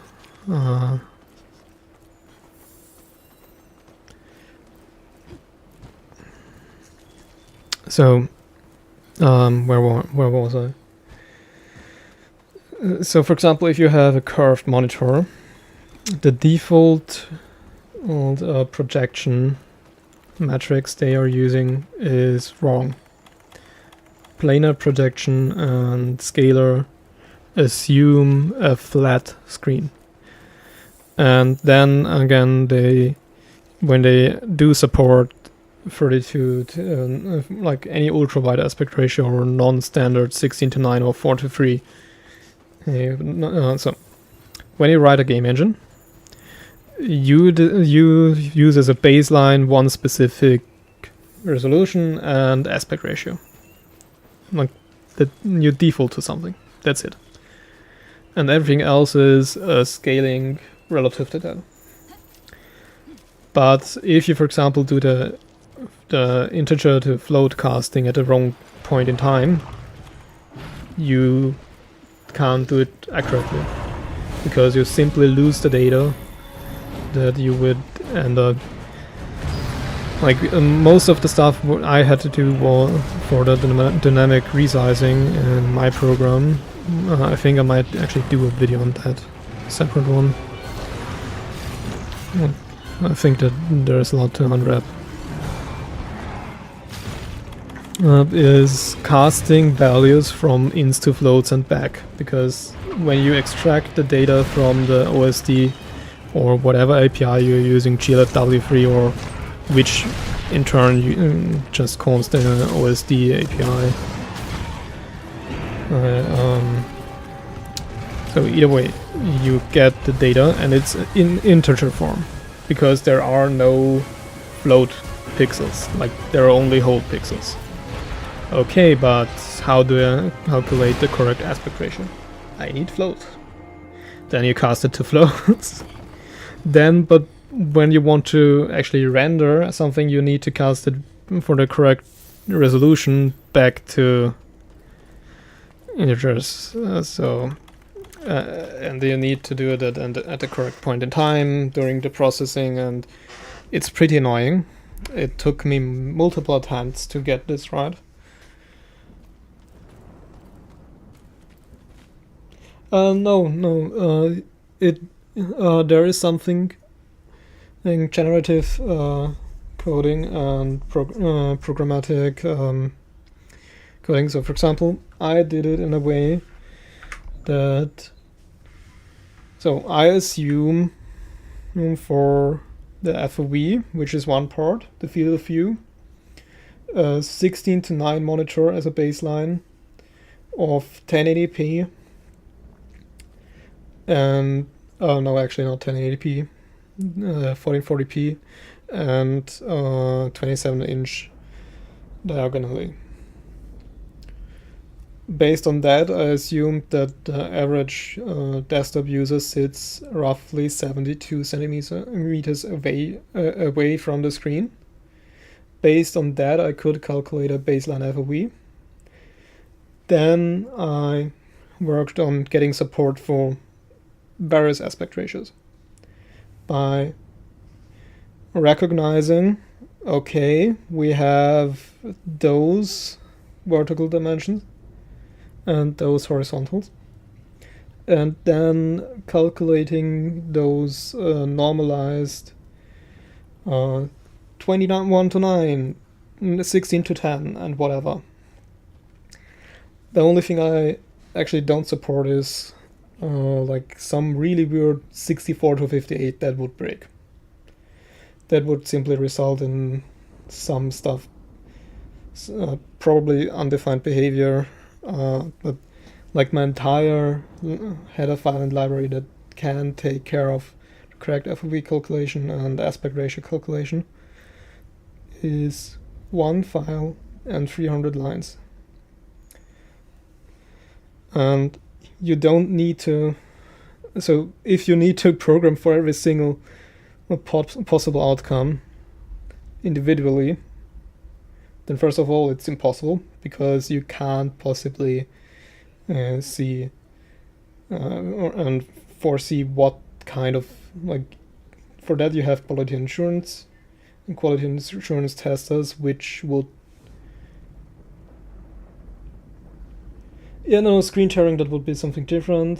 Screen tearing is when you have not FIFO or mailbox present mode, but immediate present mode, where you just throw the next rendered screen whenever you want, the next rendered pictures, because every single frame is just one picture. And every picture, if you load the next picture while one is still presented, then you have screen tearing. And vsync also doesn't mean capping the FPS by default. That's just FIFO plus vsync. Then you have capped FPS. Otherwise, you don't have capped FPS. Vsync doesn't mean, like, this is a whole other topic and misconception often. Vsync and FPS cap is not the same. Like, I literally don't know, and it would probably result in undefined behavior, or because I would need to show the code on here. So the thing is, you can detect with the graphics API with both DirectX, Vulkan, OpenGL, and then additionally windowing libraries, SDL, GLFW, and DirectX has its own actually also as well.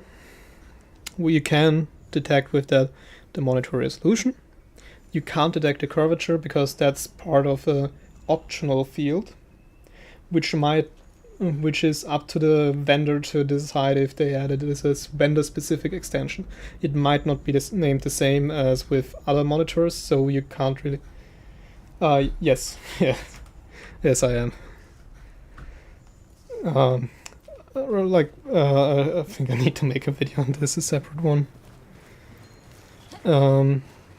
But I can try to explain it now as well. So you take like the data, you have the data, then you just get support for the pixel count, which is really simple. This is like something that's like, the thing is, those black bars are literally pick black. The ones on the side, meaning they did account for it.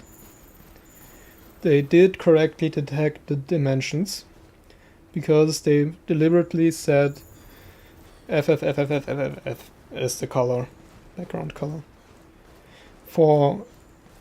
Whilst they also used a very dark gray, actually, bluish gray, actually a slightly orange gray for the letterboxing. But this letterboxing, so this tells me they do correctly query and recognize the resolution, but they don't correctly set the actual render resolution, and thankfully they don't stretch it to the full thing, which would be another very simple not solution actually, because if you stretch it then it looks ugly and then it's not really support. Stretching you can do with any kind of third-party plugin and it would look ugly and not work properly. So there's that. So you have the information with the resolution, then you need to calculate. The main change would be with ultrawide the horizontal FOV. And if you get it wrong, the lines would look distorted. And the lines do look distorted on a curved monitor. Not because the monitor is curved, but because the FOV is wrong. With a curved monitor you need to use a curved projection plane or actually a too large projection.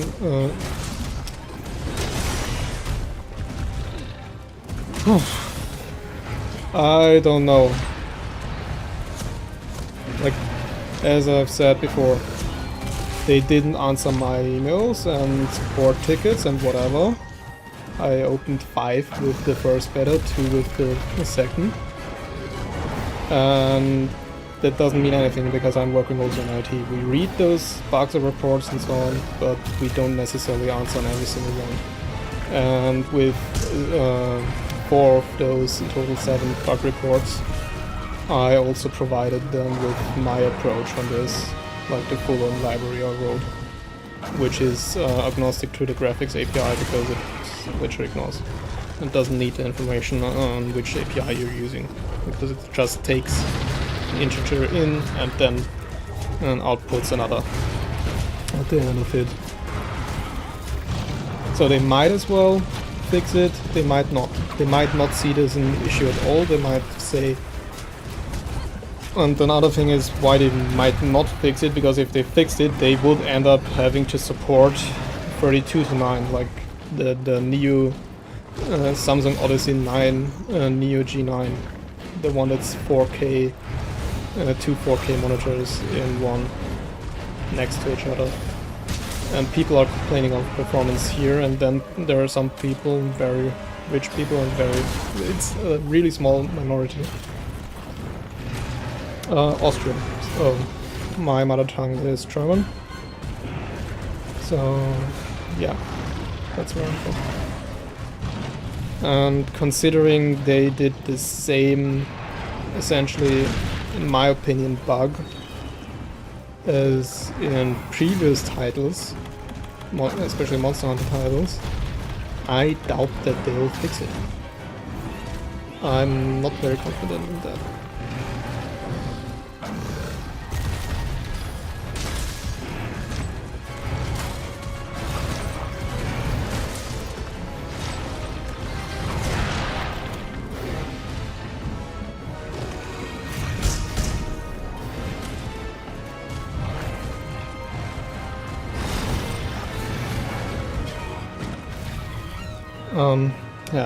Where was it? So you have the resolution, you know the FOV of your reference monitor, and then you take it and scale the FOV. That would be for a flat screen. Then you need to account for the curvature, which you can't really do because you can't extract the curvature from any kind of standardized source of truth. So you need to essentially, the only way you can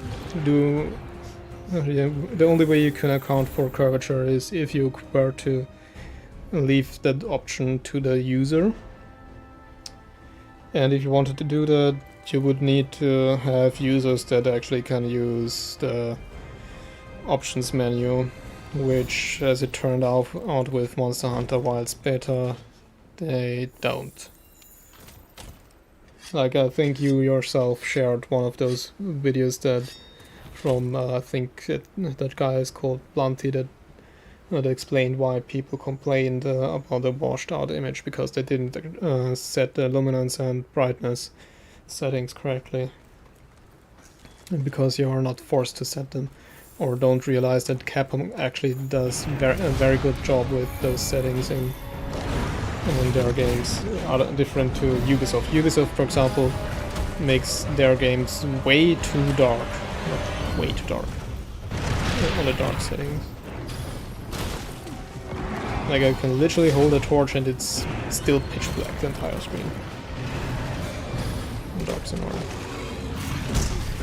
So I'm not sure why they do it that way, and then say, oh yeah, that's the preferred setting.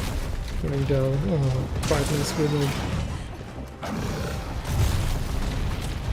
And that's why people often set it way too bright for Wilds, on the Wilds Beta, for example, or World, for that matter, and then complained online with posts and screenshots and pictures of the monitors. Oh, Monster Hunter looks so washed out and so dull and ugly, and yeah, no, it doesn't. I simply didn't set it up correctly. And the thing is, that's just luminance which would be relevant for everybody, and then there are people that have ultrawide and those are typically curved. Then imagine them needing to tell, or rather not being able to tell people, oh yeah, you need to go in that menu and tell that menu if you have a 1000R, 800R, 1800R or 1500R curved display in order to set the correct horizontal FOV. Then there are people that believe they can do better than physics and make the FOV wider than it should be for a correct projection, because there is a fine grade between correct projection and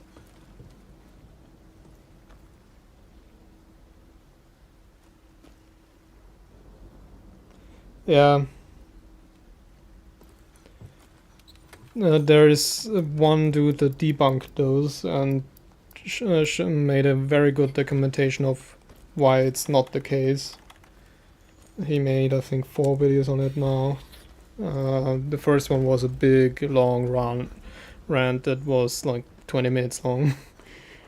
And he did it in the first week of... yeah. Like, all three Discord servers that we were part of have a link to that video, or one of the newer revisions of that video. Like, imagine if people had to access a menu to set the correct FOV based on their monitor curvature. I imagine a lot of people wouldn't quite understand it why Capcom asks them a value that they might not know because they have forgotten what exact curvature their monitor has, why it would be relevant, and for 16 to 9 curved monitors it wouldn't be relevant, that relevant at all. Yeah, that's even worse. Like, and then there are like those tech YouTubers that just want to rage bait and whatever. Oh, another horrible performant game.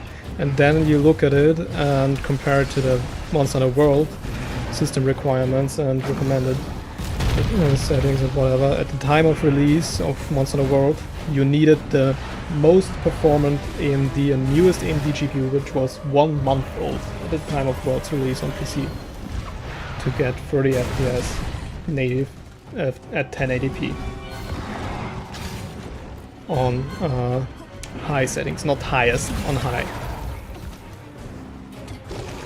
And people didn't complain as much then. Today, with upscaling and relatively speaking way lower system requirements, after taking account of that these settings are with upscaling and a way more granular graphics setting system, are complaining, oh, it performs bad. No, it performs better than what World did at the time of release with the at the time of the release available hardware, and it simply uses some instruction sets and is optimized for newer hardware because it's built on the newest iteration of the RE engine, which uses mesh shaders, which uses Wave 64, which uses what else does it use? Yeah, ray tracing, and more compute shaders and task shaders, and generate, like, tessellation setting is not a real tessellation setting because it's no longer tessellation pipeline, because tessellation doesn't exist in mesh shading.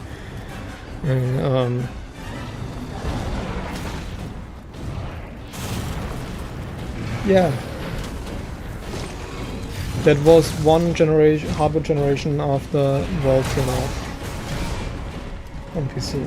So, and because it was not really an issue, people were much more content with what they got. Tech YouTubers just in the last 2 years, which kind of is also true that a lot of games are really poorly designed and so on, in terms of performance and other metrics. But with World, that's definitely not the case. Like, I checked the... Yeah, I need to take one.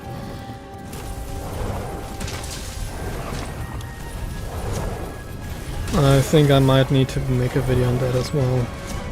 Okay, then I have already two that I need to make. So World, for example, required on the AMD side an RX 580, which was the high-end model at that time. Didn't even exist at the game's announcement, and only existed on the consumer market, available for buying. Couple, like 1.5 months before World's release, and you literally couldn't. It was in the recommended settings for, I think it was 1440p, 30 FPS on high, not highest, on high. Well, the difference between high and highest is not that much, but in World, but yeah, some people, or rather I didn't see actually people complaining about the performance of World, but I saw some tech magazines, because back then tech magazines were still big, at least in Austria and Germany, oh, world is performing so poorly and whatever, and Iceborne performs poorly, and then DirectX 12 mode is barely better or slightly worse on older hardware than DirectX 11. Yeah, who would have thought? Yeah.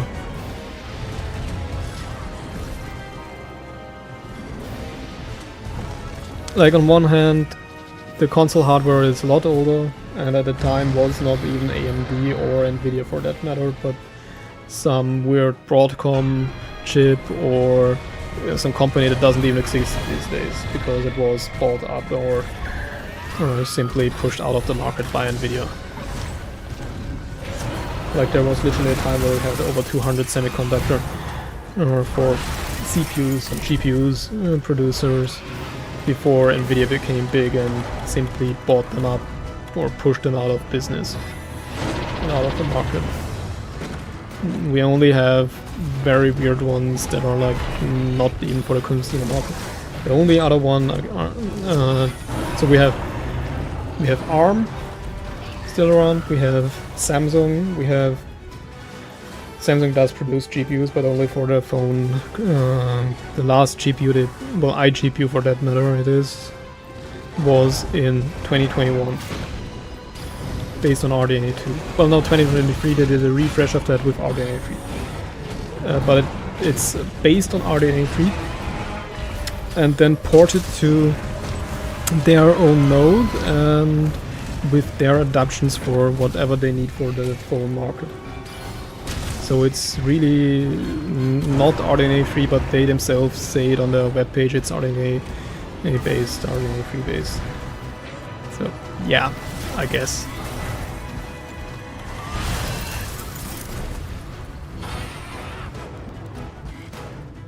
And it's literally, I think, 2 or 4 compute units. Like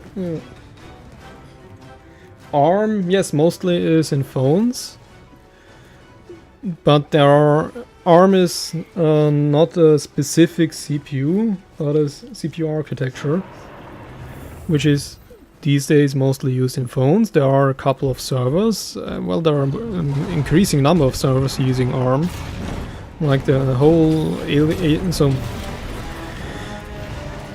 you know, Amazon provides a cloud service where you can buy or rather rent virtual machines, and most of them are running on their own CPUs that Amazon designed and fabricates at TSMC, but they want to move Graviton 4 actually to their own silicon node. So yeah, so Amazon actually wants to get into the whole CPU manufacturing sector, but not for actually selling to any other company.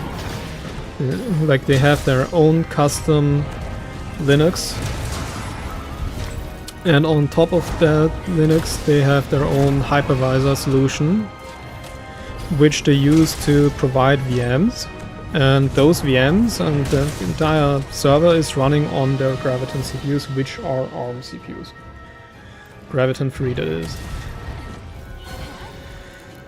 And Graviton 2 and Graviton 1. Then there are the phones.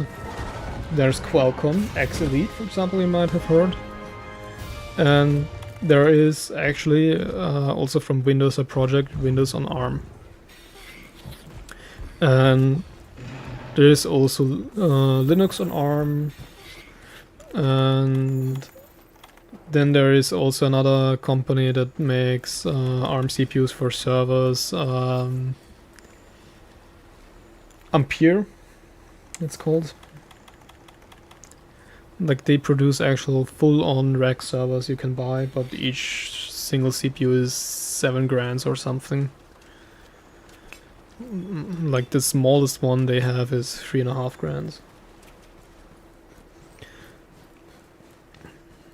So ARM can be anything what you want. It can be on Windows, it can be on Linux, it can be for desktop, it can be for servers, it can be for mobile phones. also, for example, the M series chips from Apple are also all ARM. The M series chips from Apple, like M1, M2, M3, M4, those are also ARM. And the company name, as said before, was Ampere, like the RTX 3070 architecture. Only that it's not a GPU architecture, but a company name. Because originally Ampere was a family name, and that obviously can't be really trademarked. Only in certain contexts that like AMD can't name one of their GPU architectures Ampere, or another company can't call themselves Ampere. They can't really ban the use of Ampere as a name. And Ampere is making mostly currently for scientific computing servers that are running ARM, and pretty well actually. And they are currently competitive with Zen 4 dense CPUs in the server space, not consumer. Like, then there is the ARM organization and standard, and they themselves are also producing ARM processors. Then Huawei is also producing ARM processors, because for ARM you don't need a license, different to x86 and AMD 64. For those you need a license. And AMD and Intel and the x86 Foundation need to agree on and accept you as a new competitor. And they don't. They don't want another competitor. So there is only two x86 providers. So you have x86, you have ARM, then there are long lost RISC, there is also RISC-V, or ISC-5. RISC, that's only in microprocessors currently. Yeah. So you have those kind of CPUs and so on. And wait, how did so yeah, for example, the Nintendo 3DS was on ARM, a really old iteration of ARM, but it was on ARM. It's a really weak CPU and so on. The Nintendo Switch is also on ARM. Like, Nvidia produces to this day ARM chips with iGPUs, including the Nintendo Switch 2. And I actually never went into this area of Frost or Reach. And I forgot. No, I didn't.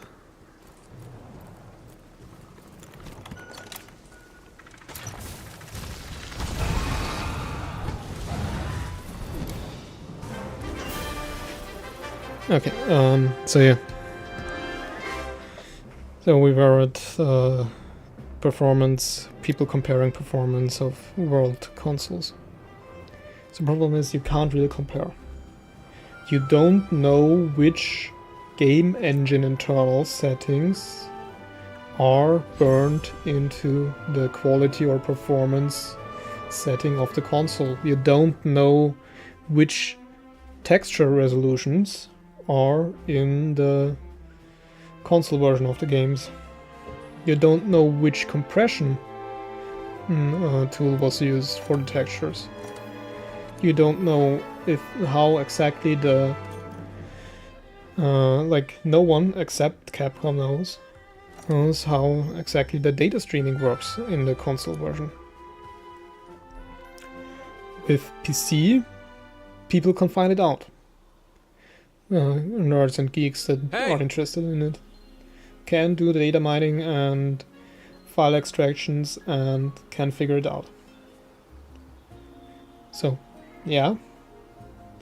With PC you can as an end user that is interested in that kind of stuff, kind of figure out how that game works and why it performs the way it does, compared with some feedback from the developers, like during tech interviews and so on. They might say something of how they pulled this and that trick off. Like there are, that's called brown bag sessions, where you have a group of developers from one company present, for example, oh, we did this and that way we could optimize this problem we encountered, and that's how we pulled off all this foliage, for example, in this video game. Like there is one convention, it's called SIGGRAPH, where there are literally just dozens of talks where the developers of game studios are talking and telling you how they solved some problems they had performance-wise, or not even performance-wise, but simply not had to figure a way out to do that kind of stuff. And for example, there is a really nice talk for Ghost of Tsushima. There are like 5 talks for Ghost of Tsushima, how they did the wind system, the global wind system, the waving grass and so on. And then there is also like videos, blog posts from AMD and GPU and Nvidia, where developers employed directly by AMD or Nvidia to develop certain software features, or just trying to figure out how can we use our new hardware feature efficiently, how can we provide a yeah, thank you for joining. It was nice, well, not talking, but yeah, chatting with you. Have a nice evening. I assume evening, assuming your name is Spanish or Portuguese.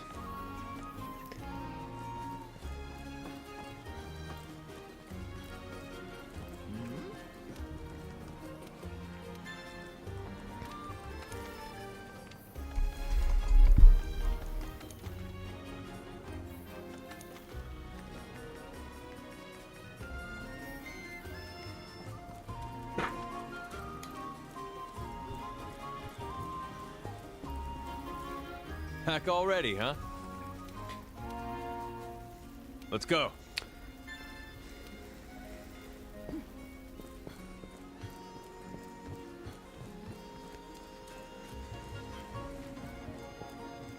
Hey, partner.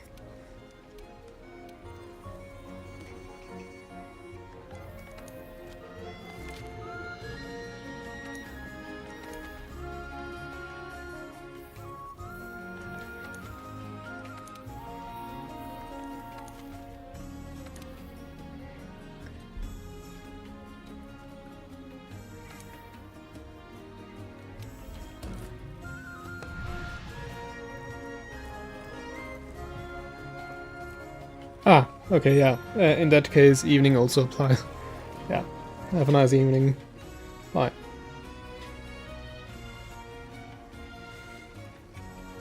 Ah, yeah. Latin language. Okay.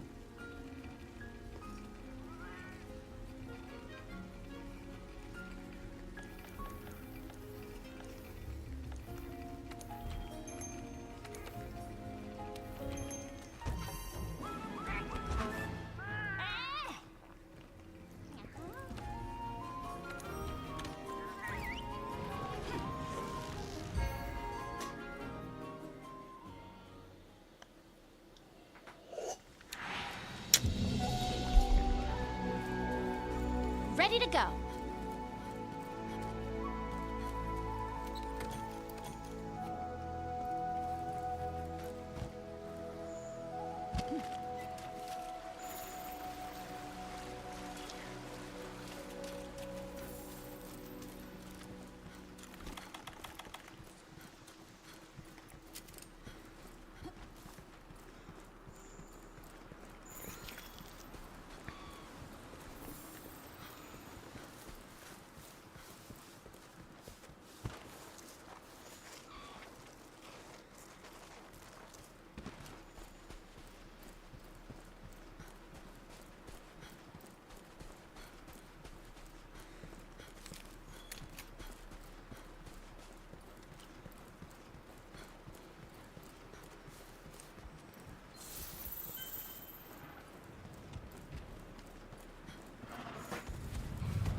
I'm trying to finish this quest and afterwards I'm ending the stream.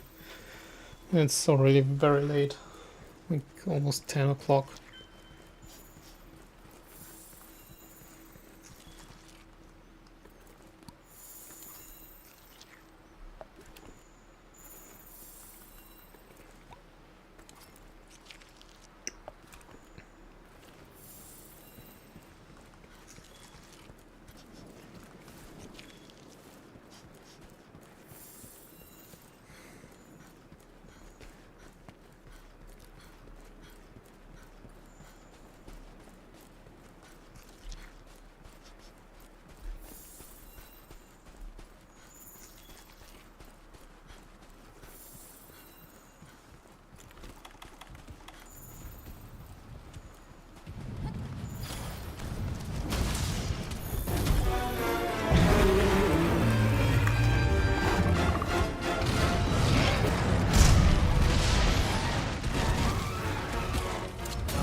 Hello and welcome to the stream, thank you for joining.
No.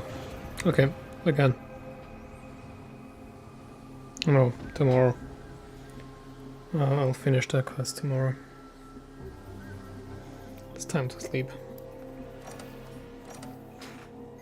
It's 10 minutes. It's before 10 p.m. for me. I'll be live in 12 hours.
Okay.